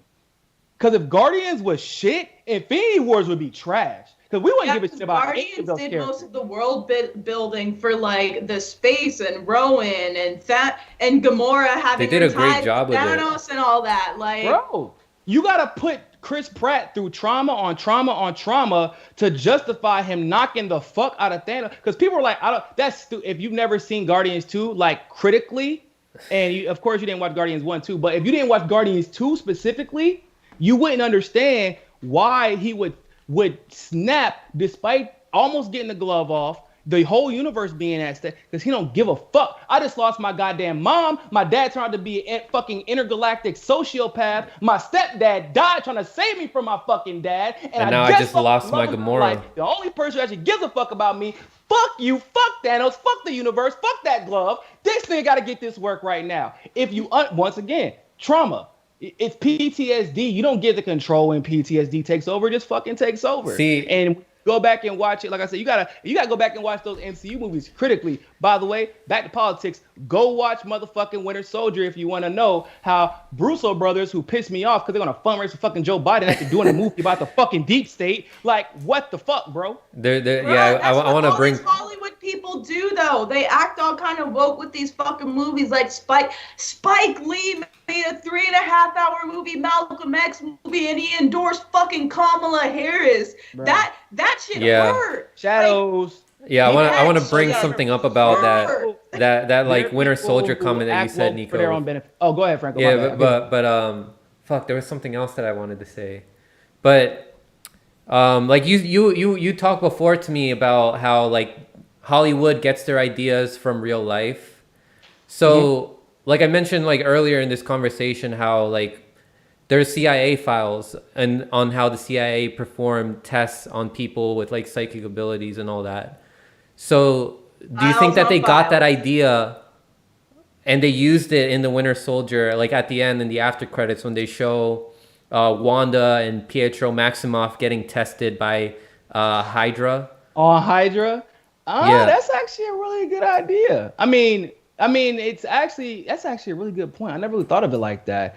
But if you look at everything that Hydra does, that literally Hydra is transhumanism. That's all their goal is. In their mind, they think they're saving the fucking world the entire time. Oh, by the way, fun fact. So they call the Hydra's the Nazi German science division. They're rogue and it's German and they're Nazi. They say Hail Hydra. Yeah, that's what's fucking crazy, right? Yeah, except for please tell me y'all watch Agents of S.H.I.E.L.D. Please tell me. Oh, y'all fucking know. A little bit. Go watch it. That's the best Marvel show. Actually, you can't even really understand everything that goes on. Better than Daredevil? Yeah. Wait, no. Season 2 is but yeah. I can see what was expensive as shit to make, right? And so they were going to cancel it because of that, bro. Their fan base was so rabid they had to cancel the cancellation, and they ended up they had the longest running show out of the live action show in the history of Hollywood because of that shit. That like it's been forever. That so Agents of Shield, I watch Agents because I'm about to put you on some games. So they actually died the moment Infinity Wars is over. They go into the fucking multiverse. Guess who actually started Hydra? Go ahead, take a guess. The United States. It was based. Oh, really? United States. It was all started around Captain America's serum. The vial, for research purposes, ended up getting to Germany because Red Skull bought it, but he was actually reporting to someone in the United States. Well, and that's a pretty good metaphor because a lot of eugenicists of Nazi Germany, they modeled their work and they modeled their ideologies after British and American eugenicists. So makes sense. What's the easiest way to not have the American government, and as far as like Marvel, the easiest way to not have the American government in your shit is by doing everything and then giving it to somebody else who's already the enemy and pretending like it was all his idea. And of course, Red Skull isn't questioning it, but like people forget, they call it the Nazi Rogue Science Division because one, obviously you want to say, oh, the reason they're all crazy like this is just because they were for once Nazis and they betrayed the Nazis. Like, okay, well, why did they betray the Nazis? You know what I'm saying? Like, what was the incentive? Who started that shit? Where did it come from? Blah, blah, blah, blah, blah. And in Agents of S.H.I.E.L.D., they tell you the story of how Red Skull got the serum that ended up being the wrong one. Well, I don't even know. We can't even say it was the wrong one per se. My wife actually had this theory, and it's weird because she came up while we were on shrooms, actually. She actually thinks that they're going to come out and say that Captain America is a Celestial. Is a Celestial like... So Thor is half Celestial. I don't know if y'all have seen this pattern. Thor is half Celestial. Is he? Odin is... I thought he was like part... There's going to be a relationship with the Eternals. Exactly. Or something like that. Yeah. If you're... So anyone who's considered to be an Eternal, if you are half Eternal, generally that's how you become... That's how you end up being a Celestial. So Chris Pratt, he ended up being one. And that explains how he was able to handle all the fucking power of the Infinity Stone, because it wasn't some fucking bullshit friendship armor shit. But Thor, who's another one? There's another one. Oh, Thanos is a Demented. So that's a half celestial who ends up being a fucking shitty person. Deviant. But that also makes Hela a Demented because of who her dad is. Which is and that's why they're so fucking ridiculously powerful. And it also explains why, for some reason, Thor and Odin are so fucking powerful, but and Asgardians may be strong and shit. They're not fucking Thor and Odin. They're not all called the gods of blah, blah, blah, blah, blah. And that's also why I actually believe that they're going to come out and say that Loki is actually, he actually is what's her name's mother, or excuse me, that what's her name is actually her mother. His mother, excuse me. Frigga, excuse me. Yeah, they're going to say that that's actually his mother. But they can't say that because then you're going to have to go back and to figure out why they lied to begin with. And I think it has something to do with the fact that Frigga potentially killed Thor's mother. That's why Hela and Loki have black hair. Yeah, I think that she wasn't. I think that like Thor's mother wasn't good, like his actual mother. And then you would have to tell Thor that Frigga isn't his actual mother. Yeah. And it would fuck that. But Loki and Frigga have always been closer. And it's inexplicable. But that's probably why. So anyway, but Captain America, potentially Celestial, and that the secret ingredient wasn't the actual serum. It's because Captain America had already had the disposition, and the serum was just how to activate it. That's why everybody that the serum has basically been trying in the MCU thus far, it's fucked them up. Even when they had the right serum, it only worked on Captain America. And in Agents of S.H.I.E.L.D., which y'all need to watch, so y'all would notice, they actually talk about the fact there's a bunch of Asgardians that they leave Asgard, which is funny, because they're basically peons. They're like, well, you think everybody in Asgard is Thor? Nah, man, we be coming down here to live life because, shit, at least down here we're gods, and up there we're just fucking masons and janitors and shit like that. But they talk about the fact that a bunch of scientists have been hiding on the planet. And the random German scientist who's like happens to place all of his hopes and dreams unquestionably in this skinny ass Steve Rogers. Wouldn't it make sense if he was an Asgardian that was familiar with whatever and knew that Steve Rogers was the guy? And that's why it worked on him. Even Bucky, by the way, who got the serum, and it looked like for the most part it did work. He wasn't as strong as Captain. He's not as strong as Captain America is. That's why they had to give him the metal arm. So even when the serum quote unquote worked, he still wasn't as strong as Captain America is. Oh, they gave him that though because he lost his arm after he fell off the. They don't say. They just say he has one. He just gets an arm, but it doesn't really explain. They don't explain why he gets an arm, but the assumption is that it's because it's just they want him to be stronger. But whenever they fought, Captain America consistently beat his ass. Well, they gave him the arm, and then later on in the series, Shirley made him the arm out of vibranium. Arm. But so shout out to everyone in the chat right now. We have DJ Alf 7, we have Thomas Oklahoma, Rob Juno, Convo Couch just showed up, and hell yeah, we're fucking nerds, Convo Couch. Yeah, I know, that's why we're cooler. Oh, well, I want to address something about that. Like how people didn't understand why what's his name? Peter Quill reacted that way with Thanos. If it was an anime, Gloria, you know this, they would have shown like him having like flashbacks. He's like, I can't believe you did this. And people would be like, oh, okay, I understand now. Like him, like having flashbacks, like what happened with his dad and everything. That's so funny. But you're right. And that's one of the great things about anime is you can allow for like more emotion to just be displayed within their facial expressions, and it's like just being able to watch that, like close up and everything. I almost can't go back to watching regular series because I'm just like, man, y'all don't give a shit. Like, really? I was watching Aaron reacting to his mother getting eaten. He was crying and screaming, and his pupils dilated by like 50 times. Like, shit, that.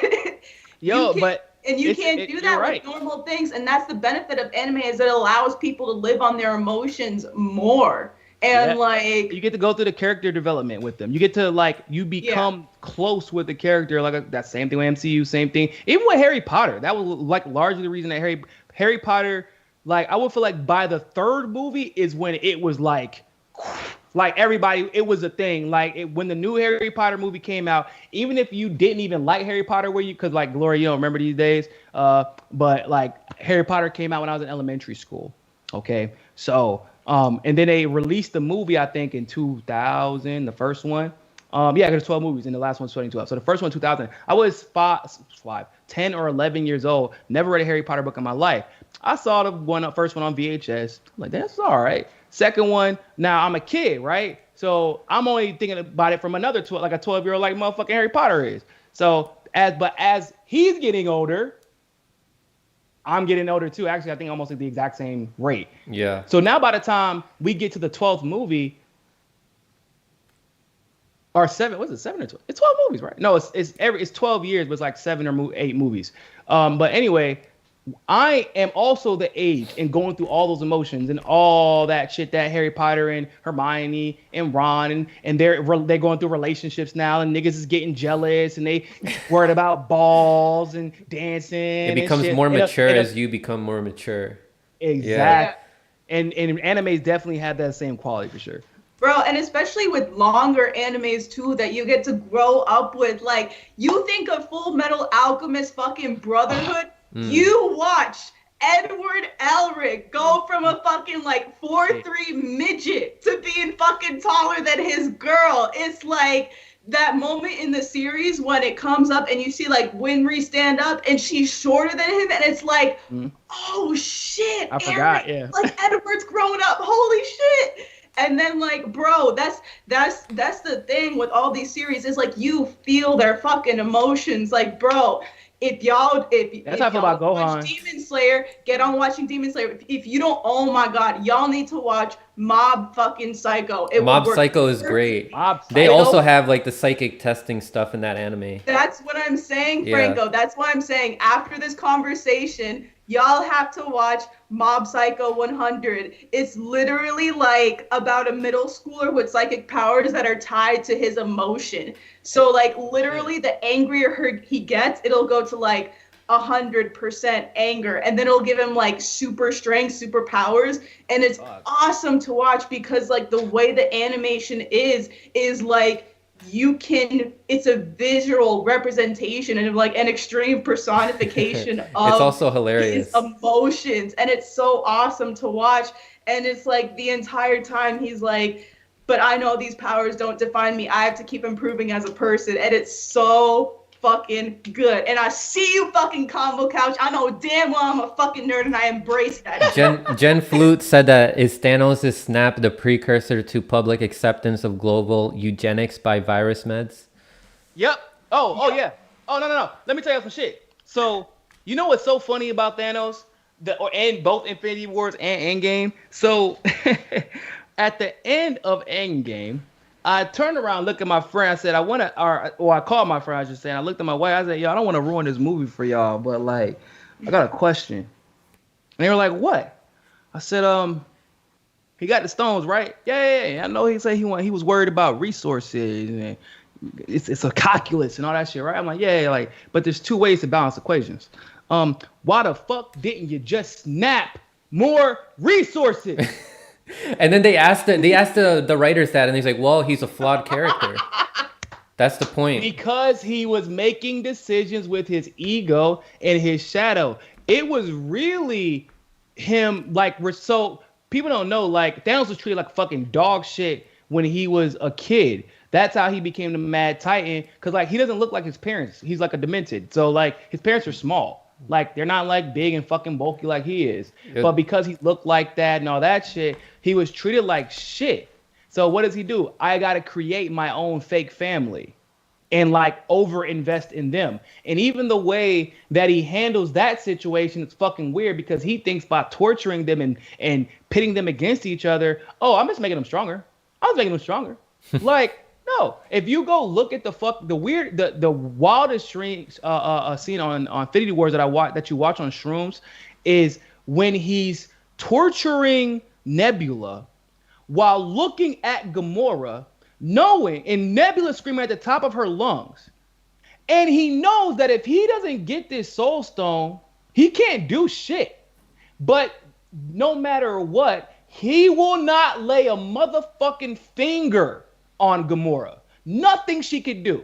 I would rather torture Nebula, make you watch it, but I don't care if the entire universe rides on it. At that point, I'm not touching Gamora. And Gamora has to see this shit after she had already reached that, reconciliation with Nebula.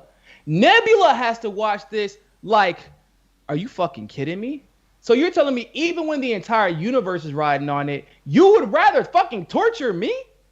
And she's the one who let you down, really? Because that's family. That's actually what happens. The dad thinks he knows what the fuck he's doing, and he's overcorrecting, and he's playing favorites. And then that's the dynamics of family, because we're fucking human. Shit is like that. That's reality. And there's somebody you may not think, if you're a parent, you may not think your kid feels ostracized for whatever reason, but there's always a kid who you think, oh, they're good, they're just joking, they're just in there feeling. No. Kids internalize everything. And Nebula, and when you're talking about Nebula literally screaming at the top of her lungs, looking at Thanos, her dad, quote unquote, torture her to get information out of her sister, that's fucking insane, because Thanos hits whoever the fuck he wants to. He destroys and kills whoever the fuck he wants to. Now, what makes it even more insane is, and that's what honestly sold the next scene, when they end up at the Soul Stone and he throws Gamora, because no one fucking, like, you're like, okay, no, you didn't think that was going to happen until you knew it was going to happen. You didn't think it was going to happen. Also, just as something to look forward to in the future that I think is going to play a prominent role. Do y'all remember what the Red Skull said to them when they walked up? He told them, like, who they're the daughter or son of, and also, like, you have to, like, give up who you love. He said Gamora, daughter of Thanos. Yep. But not even biological. He went for, like, what emotionally is her father. But that's not supposed to be true, though, because he knows who your real father is, right? Because remember Endgame. Well, why? He's right because he knows our fathers, and then Natasha's like, well, I didn't. Gamora made an allusion to the person she thought that was her father in the first Guardians. But then she's like, he said daughter of Thanos, and she looked up like, hold up, what? So there's and by the way, in Guardians 3, the rumor is that like they're going to be it's going to be like everybody kind of like figuring out who they are type shit, because Chris Pratt already figured out who he was, and Drax's daughter's supposed to come back. What's his name? Rocket's supposed to figure out who created him. And in Gamora, obviously, that's what their point is. They're going to go find Gamora, and Thor's supposed to be in that one as well. And so it'd be interesting to see if Thanos is going to end up being Gamora's daughter, because she was part of some fucking experiment. With all of them are part of some fucking transhumanist experiment, because Thanos is also a scientist, and that's how they all ended up being so powerful. And he went back whenever all of them are ready to go pick all of them up for their planets, and that's the only reason he was even on Gamora's planet to begin with. Yeah, thank you, Convo Couch. Yes, please like and share this video. And I'm guessing that. Yes, congrats for 500 subs. Oh yeah, thank you. Yeah, congratulations, bro. Yeah, despite all the YouTube suppression, you know, we're still going at it, still evolving as we go. And I'm guessing that because of all the emojis and the way it sounds, I'm guessing that's Fiorella. I don't think Pasta uses that many emojis. Probably not, actually. Oh, you're right. I don't know if Pasta knows how to use emojis. Does he even have the emoji button active on his option?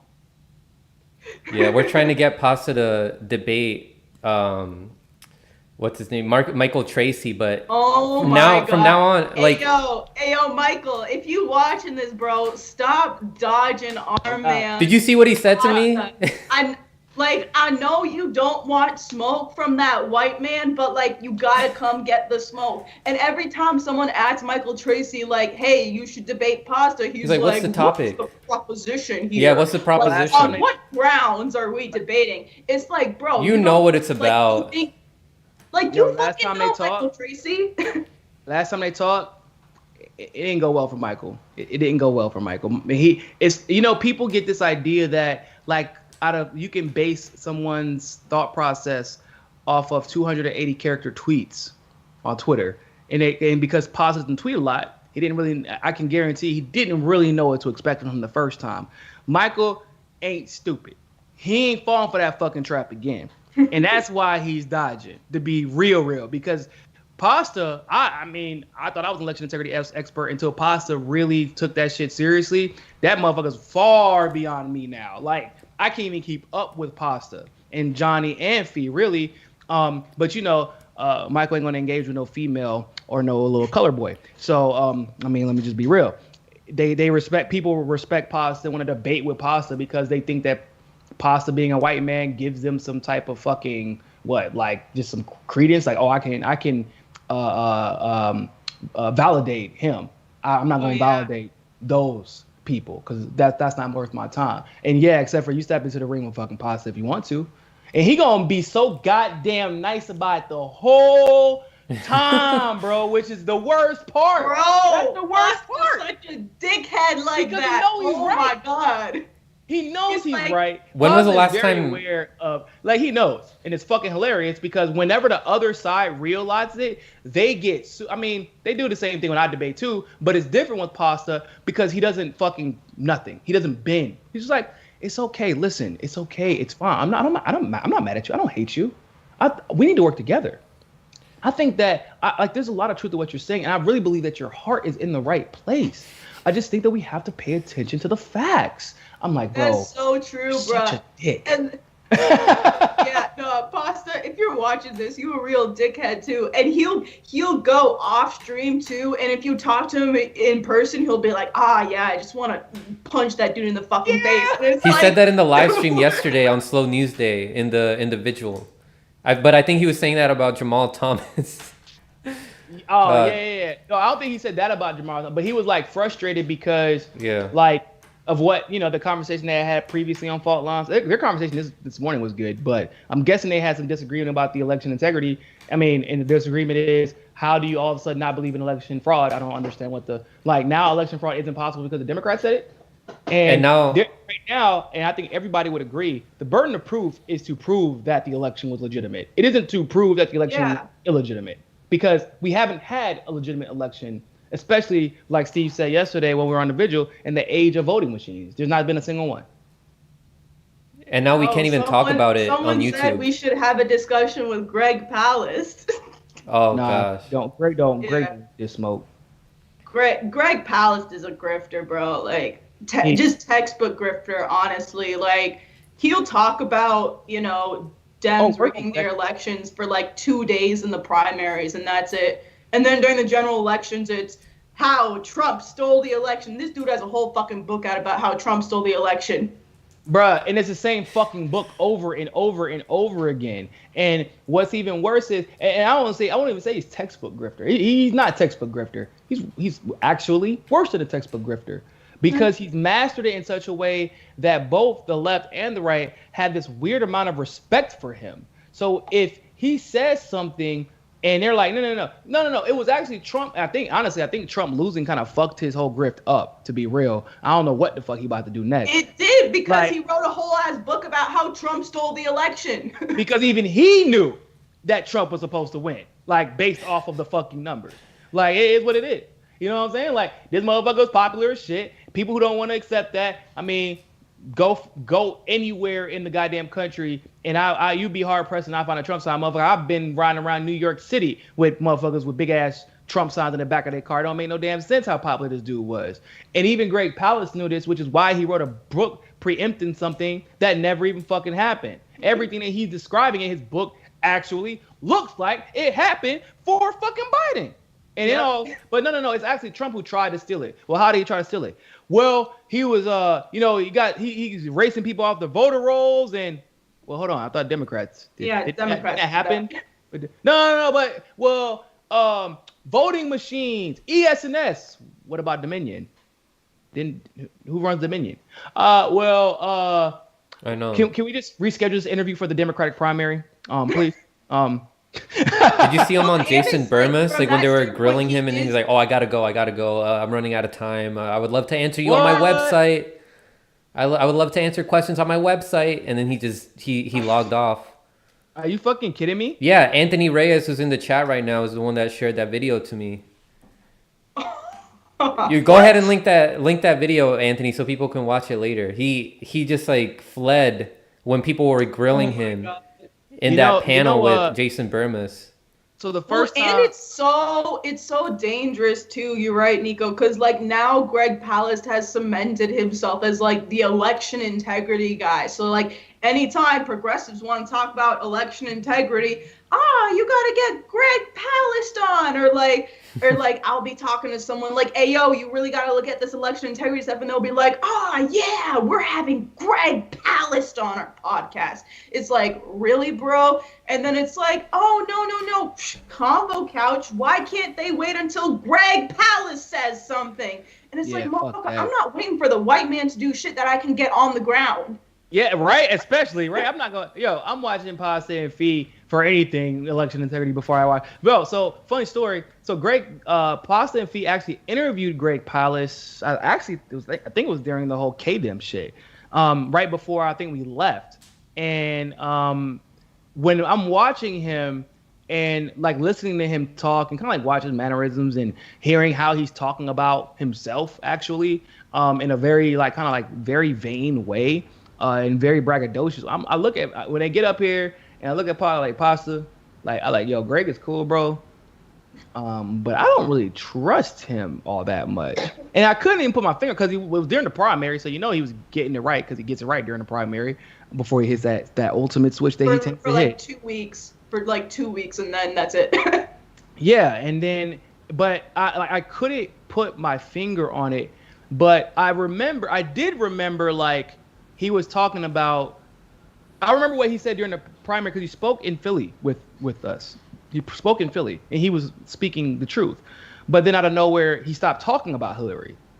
It was like a very distinct thing, and he came out of nowhere again during the new primary. And that when motherfuckers dip off of the planet after everything we had just saw for the last 4 years, and then you reappear during the primary like we saw so many people do, I immediately become skeptical of your intentions.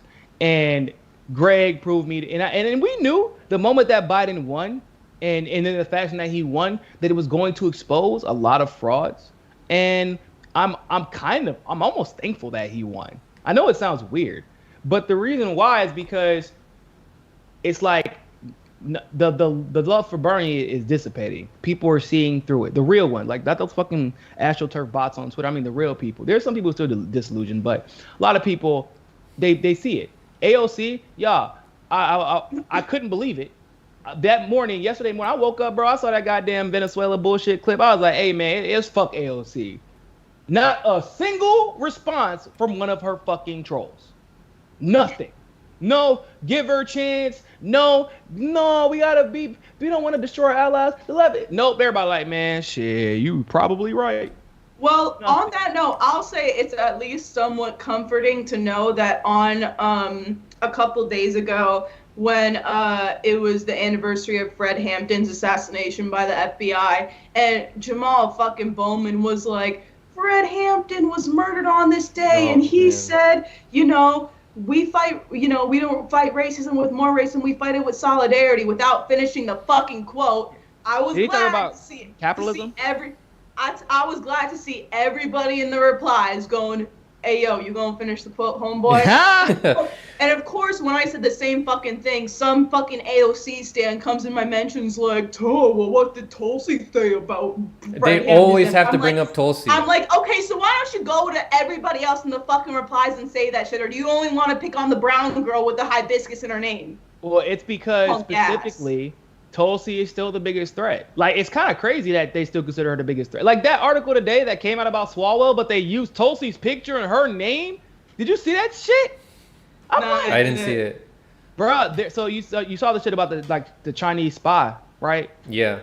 Like the long story short is it's some sex scandal and Swalwell's working with a Chinese spy and he ends up on intel community and Like, but more of the story is somehow they talk about Tulsi like fundraising in Fremont in Northern California at the same time, and like that's the only connection that she had to it. But they use her picture in her name to sell this, to make this article go viral that it had nothing to do with her whatsoever.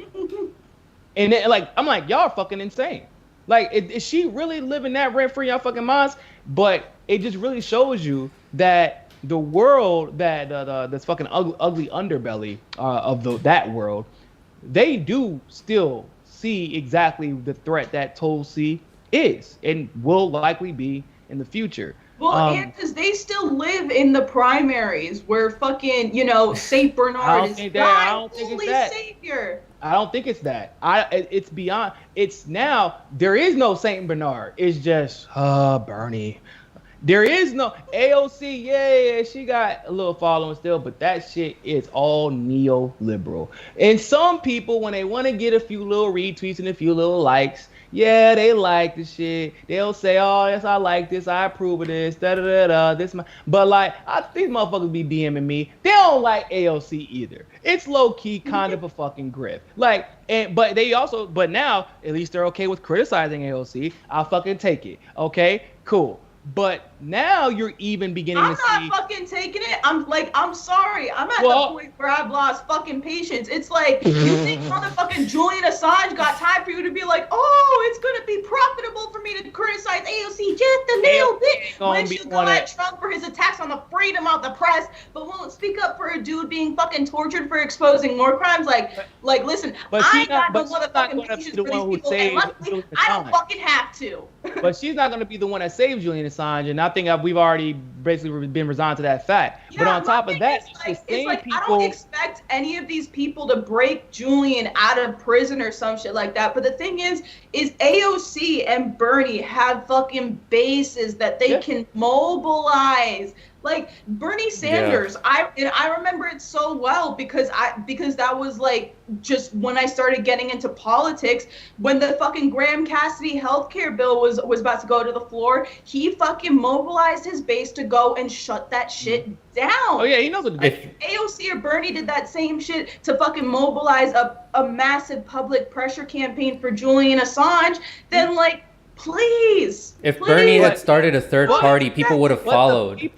He used to uplift them uncritically are now those are the same ones that we all know attack Tulsi ruthlessly. Now the tables have flipped. the same people who were being weaponized against Tulsi and uncritically uplifting AOC, they don't even really fuck with Bernie like that, really. And they like, oh, okay, AOC's cool. But they're like, y'all, we were so fucking wrong about Tulsi. Our bad. She's dope. Da-da-da. And I'm like, oh, okay.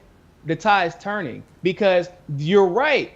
AOC could have mobilized. Bernie fucking kid had just not been a dick, first of all. Like, talk about prosecute, like, oh, nah, Chelsea Mann deserved to be prosecuted. Like, you can eat a dick for that shit. Like, but if those people start finding it to be a little bit more comfortable to support Tulsi, and of course, when because Nina filed for Congress officially, it happened. Like, kind of threw me the fuck off, but it happened. Was not expecting that shit. Happy it's happening. And so we're going to see this convergence, right? Because now if you take out Tulsi out of Congress and just replace that with a Nina Turner, can you hit this motherfucker with the, oh, well, you didn't support Bernie in the primary. Oh, no. Yes, I did, motherfucker. Well, and in the Tulsi crowd, of course, we all love Nina because, I mean, obviously it's Nina, but she also was riding for fucking Tulsi even when everyone else was attacking her. And we also know that she generally stands with Tulsi on all the same issues. So now you keep all the legislation, but replace the name with Nina Turner. What the fuck? Oh, AOC? You're not going to support this legislation? Oh, you can't escape that whole Nina's a fucking a fascist sympathizer. Oh, she's a Tulsi, or excuse me, an Assad apologist, a Modi, Toady, whatever the fuck you want to call her. No. That's Nina motherfucking Turner. She been doing fucking toll cell, Niko. That's what you are, just a toll cell. Like, what the hell?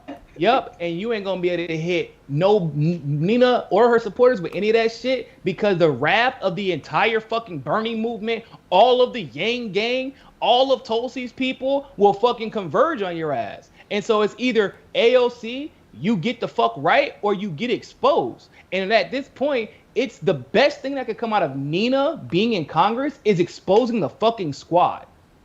That's the best thing that could happen. True. Because they're dangerous because they pretend like they're mobilizing people, but in actuality, they're telling people to fucking stay put.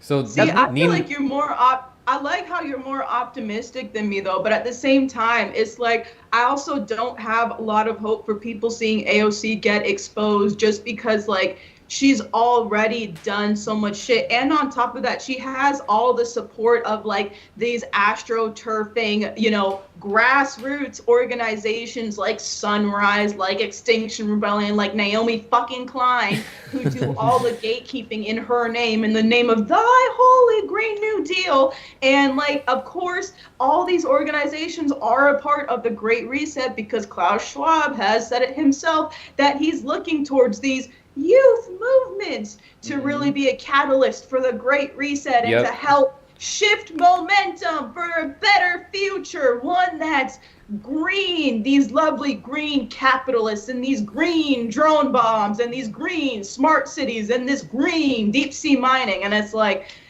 from that standpoint, I find it hard to be optimistic. Do you think that about AOC? Nina Turner will be pushed around by Nancy Pelosi like how the squad is? No.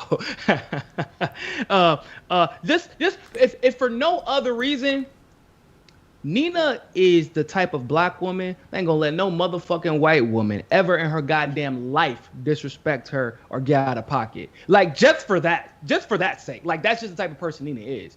Nina is the only one who will go on CNN and be like, yeah, Trump is fucking up and he could have handled this better, but no. Nina, bring that ass over, Nancy, bring that ass over here. Let me talk to you real quick. And we'll go in on Nancy Pelosi and go in on the Democrats, go in on Elizabeth Warren at a Bernie rally while Bernie was trying to make ends with Elizabeth Warren. That shit was the most gangster shit I had ever seen on a campaign before. As Bernie was like kissing Elizabeth Warren's ass on the debate stage, the next day Nina goes to a rally. Yeah, all of a sudden everybody's progressive. Unlike some people, we've been here. They could have been here in 2016, but now they support Medicare for all. Now they want to call it the Democratic establishment. Now they want to pretend to be progressive.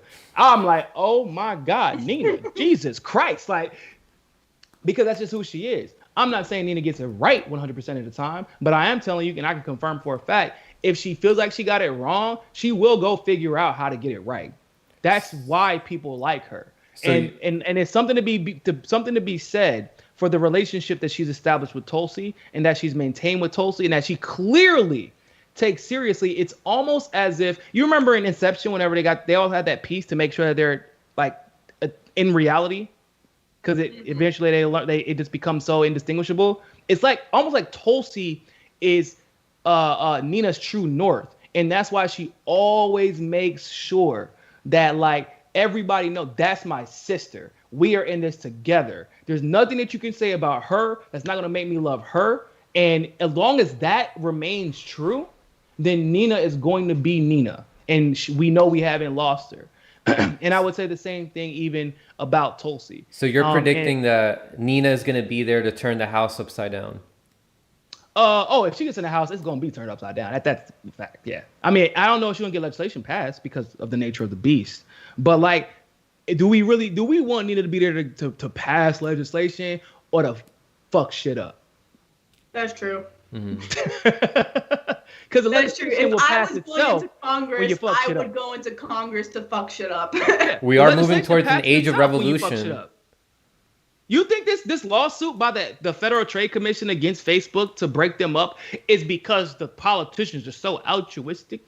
No. Everybody from every side has been ripping into big tech in one way or the other. Even though the Democrats have been getting basically everything they want from big tech, which is fucking weird, they're still upset because they never fucking satisfy, right? But it's because like big tech can potentially leave them exposed, like just because like that's just the nature of social media.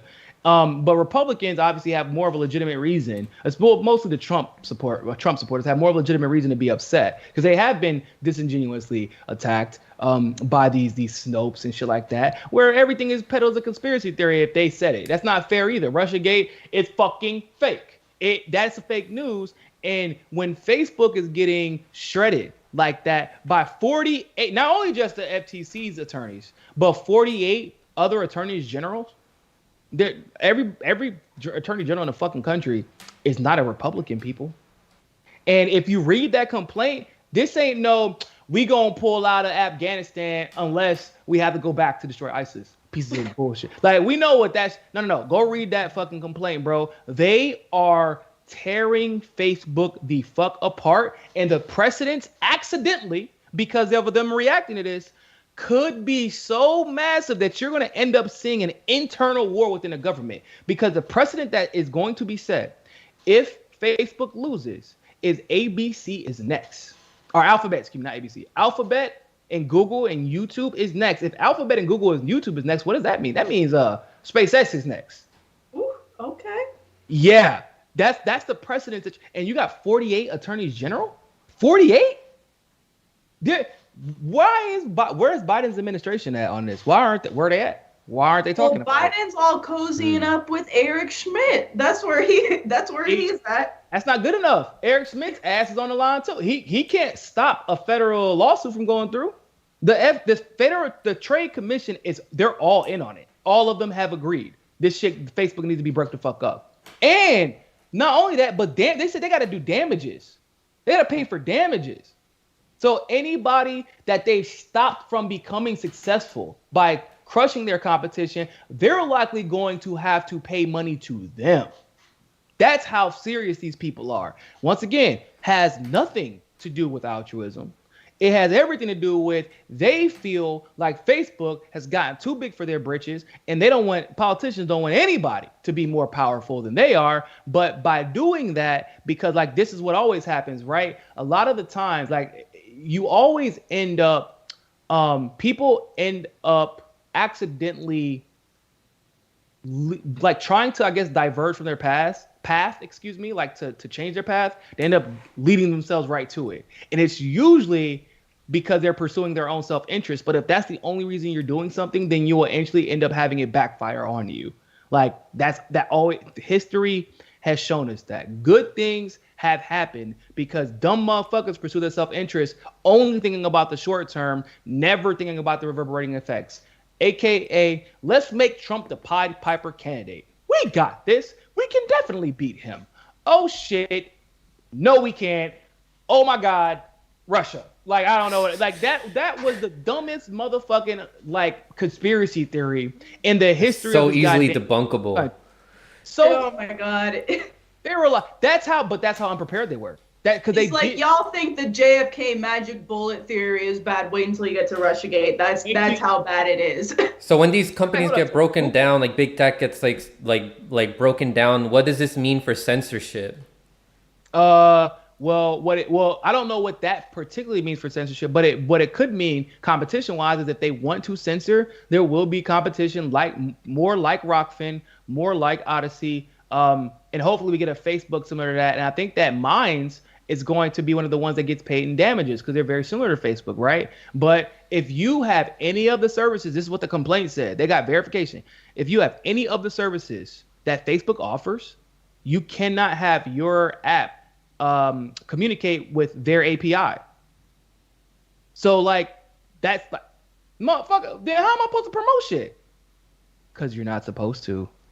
And then it incentivizes people to not create anything that could potentially compete with Facebook, like the big people with money and the coding ability. It incentivizes them to instead join Facebook instead of competing with Facebook, which a lot of people, right, they could. Facebook isn't that complicated of a fucking system to beat. Like, Twitter was actually catching on to something before they fucking sold the shit to Saudi Arabia in 2016, whatever.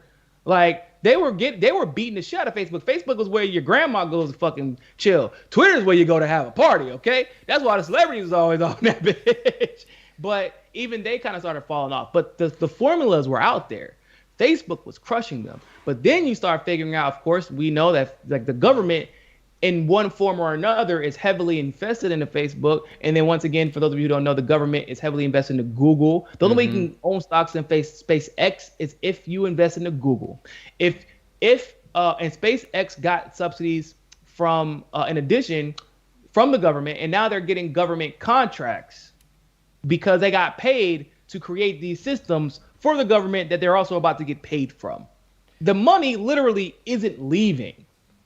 And the reason that this could be a fucking, like I said, massive domino is all it takes is like, yeah, we got those motherfuckers. I bet they won't think that they're more powerful than us again. Oh shit. What? Hold up. There's more lawsuits coming out? Well, against who? Alphabet. Bro, I wanna see a lawsuit against InQtel. I want to see that shit because eventually that's what for those of you who don't know, InQtel is CI's venture capitalist firm. Yeah. And they don't have to disclose any of the money they invest. If we see the dominoes fall right, they're going to figure out that InQtel's hand is in fucking all of Silicon Valley. They're going to figure it out. People, and we're in the age of Aquarius, people. That's what I always go back to. Everybody's figuring shit out. Yeah. And it's just because people are dumb. The powerful people, as they're not smarter than us. They're not more intelligent than us. They just have more money than us. And well, they have more money than us, and they just have all the free time in the world to play us. And when you're poor, your time is spent figuring out how to not be fucking poor, not how to fucking save the world and figure out how you're getting played. But now there's an exception to that, except for when everybody's motherfucking poor. Then the bitch just got to burn down and start over. Our intelligence agencies funded Apple, Google, and Facebook. Like they funded for Silicon Valley. Actually, I don't think they funded Apple, did they? Apple? I don't think they funded. They might have started funding before Apple became what it was. They funded it. Same with like Microsoft. Yeah. Before Google became what it was, they funded that. Yeah. So it's a myth when people say like, oh, it's like it was the free market that allowed Jeff Bezos to become like this big guy. Like it was not. He's also a failed businessman. He's a failed businessman. I know. Yeah, he would have never ever become a billionaire, bro. Fuck that. Jeff Bezos would have never even been a profitable company unless the federal government stepped in. Inexplicably, by the way, because it made more sense for them to invest into eBay because eBay was already wildly successful. So now Amazon has contracts with fucking intelligence agents now. Now you get your own fucking personal intelligence agent with your Amazon Prime account. Woo! Google Earth was created, if I'm not mistaken. It was bought and then converted to Google Earth by Amazon, if I'm not mistaken. And because of how fucking, because it was created for the CIA and for the NSA. Y'all know that Google Earth isn't allowed in like the majority of the countries around the world, because it's a fucking security risk. That's how connected these motherfuckers are. And when you start doing the math, Zuckerberg is disgustingly rich. What's his name? Bezos is disgustingly rich. Thiel is disgustingly rich. Oh my God. Like, and you start figuring out, hold up, all y'all motherfuckers also, and then Elon Musk, disgustingly rich. And you start doing the fucking math, and like, all y'all know each other too? And do y'all all got money from the government? Did any of you all actually start a successful business, like a successful one from the fucking ground up? No, none of them. None of them did. It amazes me that more people on the left don't go after Palantir and don't go after, its founders. Palantir is good at hiding. And Alex Karp, who's one of the founders of fucking Palantir, has like nightmares about getting killed by the alt-right, which supposedly influenced his career and security. Yet he has a fucking working relationship with Peter fucking Thiel. How the fuck does that work? It's like, bro, listen. And he's like, oh, well, I'm a racially ambiguous Jewish man. So if the white supremacists come to power, I'll be the first to go. It's like, listen, from fellow person first to go, like, security and surveillance is not the fucking answer. I thought that part was fucking obvious, and it amazes me that more people don't go after Palantir, especially when they had contracts with fucking ICE and rolled out their fucking predictive policing algorithms. Here in LA, there's like one organization specifically, Stop LAPD Spying, which focuses on this kind of stuff, on the surveillance practices, but not enough people. Oh, you're talking about the fusion centers. Yeah, not where enough the NSA works with the go after Palantir. Glory, Anthony brings up a great point. The left doesn't even know who Palantir is. Yep. And a lot of it, like, look, they don't. A lot of it is like they're not even questioning like the election stuff. Like they're not even looking at Biden's transition team, which is filled with all these Silicon Valley and intelligence goons. And his cabinet is being stacked with all these people with connections with the intelligence. And you don't think that they had a clear preference for Biden? Like, you're not going to question that? Yep. And that's why I was talking about. I'm like, it's not even debatable. Doesn't have a spot on Biden's cabinet. He knows damn well about the deep state. Travesty here that Bernie's not in his cabinet. I sold my soul this primary. I sold my people down the river for nothing. I sold a woman who gave her career for me down the river for nothing. It's not fair, Biden. You're really hurting the progressive movement by doing this. I mean, I'm going to keep doing what you tell me to do anyway. It's probably a good, like, Bernie lost for a good reason, I think. Because imagine how his cabinet would have looked if he became president. People would have blindly been supporting him as, like, we continue imperialism. I think we needed to wake up from this illusion that Bernie was going to save us from everything and that we were going to have world peace now that we have President Bernie Sanders. 100% agree. I 100% agree. And Bernie's I think that's going to be the next FDR. And that's not a good thing. I don't know. know. Saying that shit. I was telling people that back then. I'm like, yo, I told Bernie, even during the campaign, like, Bernie, yo, stop comparing yourself to FDR. Like, he was not that good, bro. Like, he was all for maintaining segregation. He was all for maintaining the colonies in Africa. He was all for, he didn't. Now, of course, Bernie didn't know this because, like, Bernie isn't as well educated as he like to think he is, and people think he's smarter than he is. Boy, don't even read his own bills, first of all. But, like, FDR is the reason that the black community's economy fucking plummeted and that we stopped the dollar. Like, we used to circulate the dollar in the black community more than any other community, even like comparable to the day. Like, it was because, like, that's just kind of like the nature of segregation, but it's also the nature of how the world just works. People just communicate. They just work. They spend money in their community because that's where they're at. That's who they hang out with. And FDR, despite the fact that really the only banks to survive the crash were black banks, he closed us down because the big fucking banks were shit. And then he made it, but then he did what?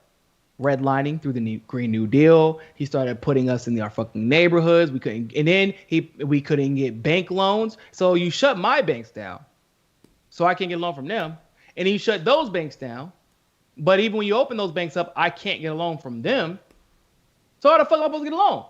Well, not to mention the complete crimes that were Japanese internment camps. Yeah. That everybody conveniently forgets about, yeah. And the fact that he basically pretended like the Holocaust didn't exist for like a couple of years during that time. That was fucking weird. He also knew about the attacks on Pearl Harbor before they happened. Like, he was warned about it, and he just let it happen so they could have an excuse to go into World War II. Because wasn't there like not like the public consent wasn't there to get into World War II until Pearl Harbor happened. Yeah. And also, I would argue that's probably was a general sentiment back in the day. And even back then, they could kind of tell, like, man, I don't really trust y'all. Like, they don't know, because like even World War I, people were not motivated to go to World War I. Even with all the manufactured lies that we now know are confirmed as fucking lies. Like, because they could kind of tell that something was weird. They're like, so why do we care that Russia, Germany, and Great Britain don't like each other again? Because the Lusitania. That's why. Well, the Zimmerman note. Yeah, like hold up, like so we should send the entire country to war over a fucking boat. I mean, don't get me wrong, it would have been sad if it was actually a fucking boat full of civilians. It wasn't. It was actually a warship, and it was actually the UK's, and it actually had weapons on it, and that's why the fuck it was blown up. But even if it was a ship where some innocent people, bro, that's not a fucking excuse to go to throw down on a world war. That doesn't make any fucking sense. And I think that even in World War II, they kind of sensed it. But like the reason we had the Holocaust is because Germany was crippled, not because they were doing anything bad before World War I, but because they were a threat to the UK, and the UK had a goal of bringing the United States back into the fold as well. And the UK wanted to be, Great Britain wanted to be the dominant power, and they wanted the whole world to be Anglo and speak with the British accent. And that's why Cecil Rhodes tried it. He did a test run in South Africa, and that's why it looks the way it looks now. But remember what happened with the Treaty of Versailles? Is that what killed Germany's economy right after World War I? Treaty of Versailles, right? Treaty of Versailles just kind of pegged Germany in general. Yeah. But they weren't guilty of anything. It was actually, they were painted as the evil ones. Them in Russia were painted as the evil ones. But the truth is, it's because they were the fucking innovators. They were the ones who were killing it during the Industrial Revolution, and the UK knew they couldn't keep up. So instead of competing, this is capitalism. We kill competition. So you crippled Germany, and you crippled them for no reason. And you're surprised. And by the way, Lord Rothschild, because it's like historical fact that the Rothschilds in Europe have basically bankrolled every fucking major war and made the most money off of every war. Not in modern history based off of that time, but hundreds of years before that, the Rothschilds had been doing it. It's historical fucking fact. So it isn't that the German people hated Jewish people. It was they hated fucking Rothschild. And somehow that part of the fucking story was never being told in any American history book. That Rothschild had been just as involved in World War I, working with Cecil Rhodes and the rest of the little fucking council that they had, as every other Rothschild had been previously. And that's why they were able to take over the media and say, if you ever bring up Rothschild's name regarding World War I, you are an anti-Semite. If you know the true definition of Semitic, it is actually fucking Arab people.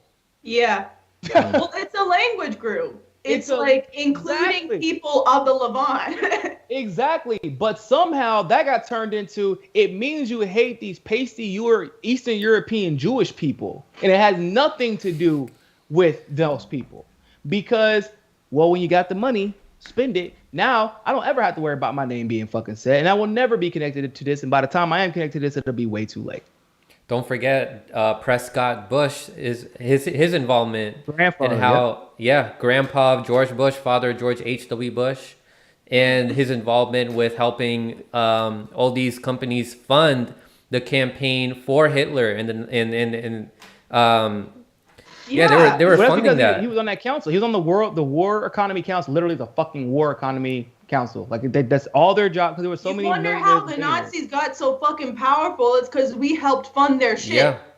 Yeah, they were. Oh, we are the only reason that Hitler was ever able to be a thing. Because like people never put two and two together. Like, why were the Nazis and or not really the Germans? We created are so mad because we fucked their economy up. And so they had enough money to literally start a whole fucking war. Hold up, bring that back. That don't make no sense. Yep. How the fuck did they get the money? They printed it. Well, wouldn't that cause inflation and make their money useless? Yes. Okay, hold up, bring it back. So who gave them the fucking money? We don't know, but they had it. Well, who? They didn't have any industry and manufacturing to build anything because we remember we treated Versailles. Remember everybody remember that? Yeah, okay. So who made the fucking weapons? Who are they buying them from? Who did they pay to? Oh, well, so it turns out that the United States had Nazi subsidiaries. Yeah, and actually, when we destroyed those Nazi subsidiaries by accident, literally, the United States sued the United States, or the companies sued the United States, GM, Ford, there's another one too, GE, and they won.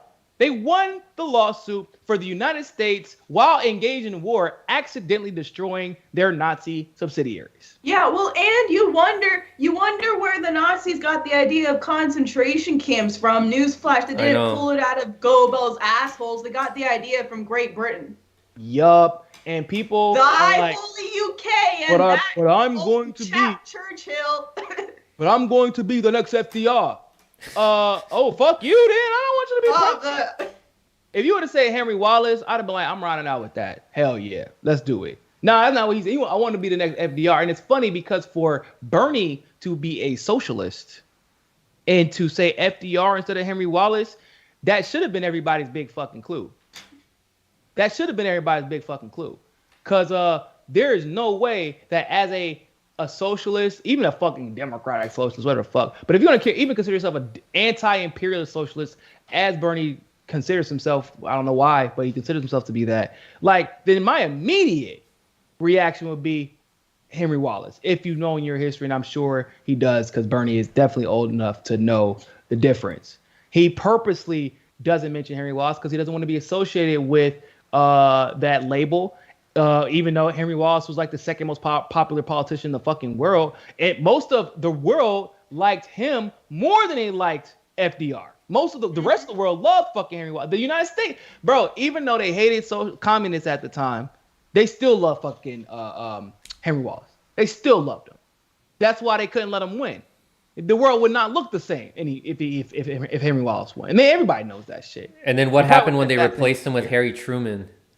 The competent motherfucker in the room. The fucking war. Okay, I know they're all war criminal, but like extra war criminal for dropping nukes on fucking civilian populations. That motherfucker got war criminal descendants. That hit. Fucking founder of the CIA. Fuck you for that too. Oh wow. Yeah. You didn't know that? Huh? Oh, Dulles? Oh, Dulles was put. No, not that. The connection I just made with how like Prescott was there during that time, and then his son became a director of the CIA, right? George H.W. Bush, and he was there during the JFK assassination. Yup. Oh, it gets better than that, bro. So Truman, the whole reason the Cold War started. Do you know why the Cold War started? Because they went. The Truman goes and meets with Stalin. Stalin's like, "Hey, bro. So like, yeah, I know FDR died, but like, we're gonna keep the deal, right? Because like, my people just got fucking massacred to protect this land, so we're gonna keep our countries, like the Eastern Bloc." So I don't remember what Dole's brother it was, but they were like, because Truman was a little bitch boy, and he was always worried about looking like a little bitch boy.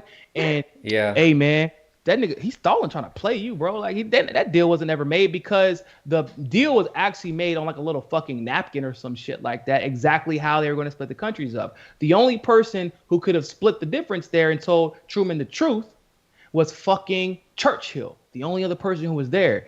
Churchill lied. Didn't say it until it was too fucking late and the Cold War was too far underway. Truman, his fucking ego led to almost 50 years straight of fucking war and destruction around the world. Because World War II never really ended, despite popular belief. We went straight to Afghanistan. Israel was made because, well, we were kind of about Iran at that time. And Iran was originally our Israel. They were our original Israel. And they were like, nah, can't do that. So they got Israel. You know, Rothschild got his own little street in Tel Aviv. You know, he got Rothschild Street. That's the main street. So I'm sure that he had nothing to do with Israel being built. I'm positive that had nothing to do with it. And Israel becomes what Israel becomes.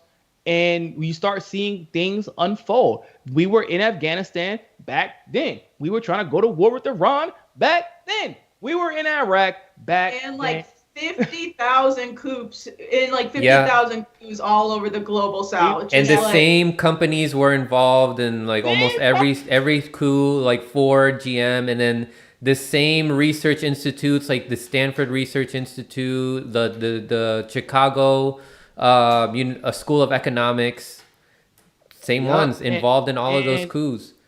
And the same people, I always tell people whenever I try to explain to these fucking Miami Cubans out here about Batista, I'm like, bro, do you like the South African apartheid? And like, no, what? Why? What? Oh my God. Yeah, I'm like, well, the same people responsible for the South African, the same exact companies responsible for the South African apartheid are also responsible for Cuba.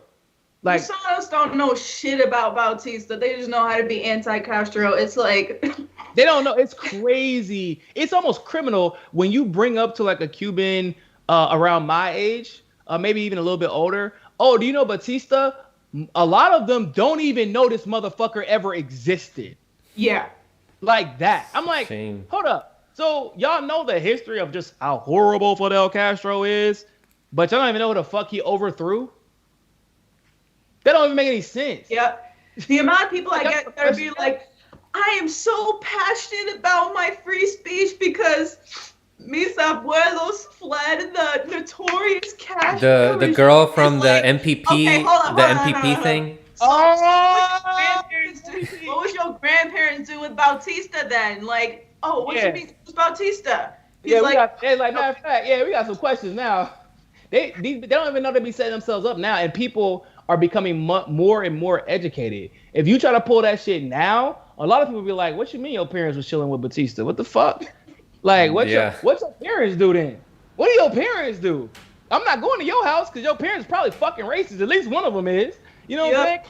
You couldn't even be in power, bro. You couldn't be in power. Bro, you couldn't even have a fucking business if you were not white.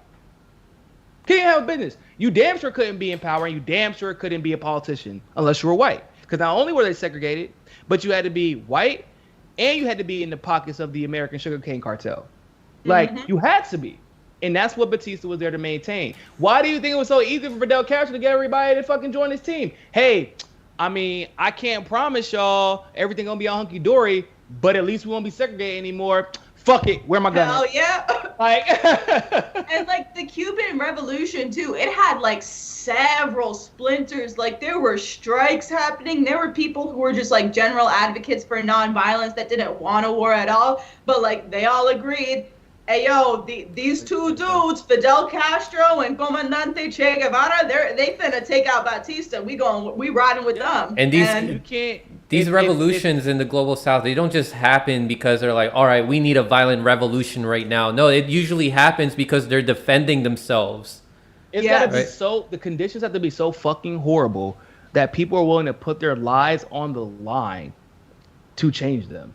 That doesn't come if Fidel Castro was as bad as Batista, Batista got overthrown when he was being backed by the West. And he eventually got abandoned, but the reason he got abandoned by the West is because Fidel Castro was handing it to his ass.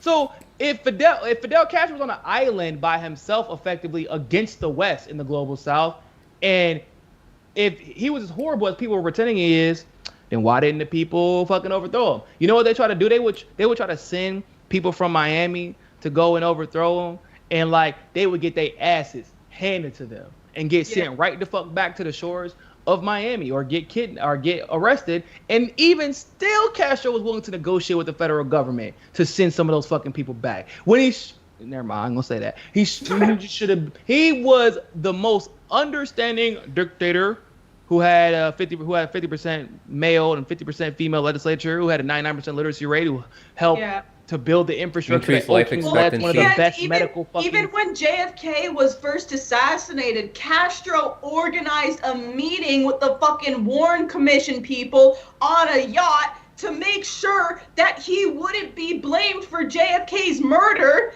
even though he still gets blamed by like fucking, I don't know, people who just think that he had a hand in the JFK murder plot. Even though him and JFK and was it Gorbachev or Khrushchev, excuse me, they were all like communicating behind closed doors, and they were about to shut everything down. They were about to stop everything.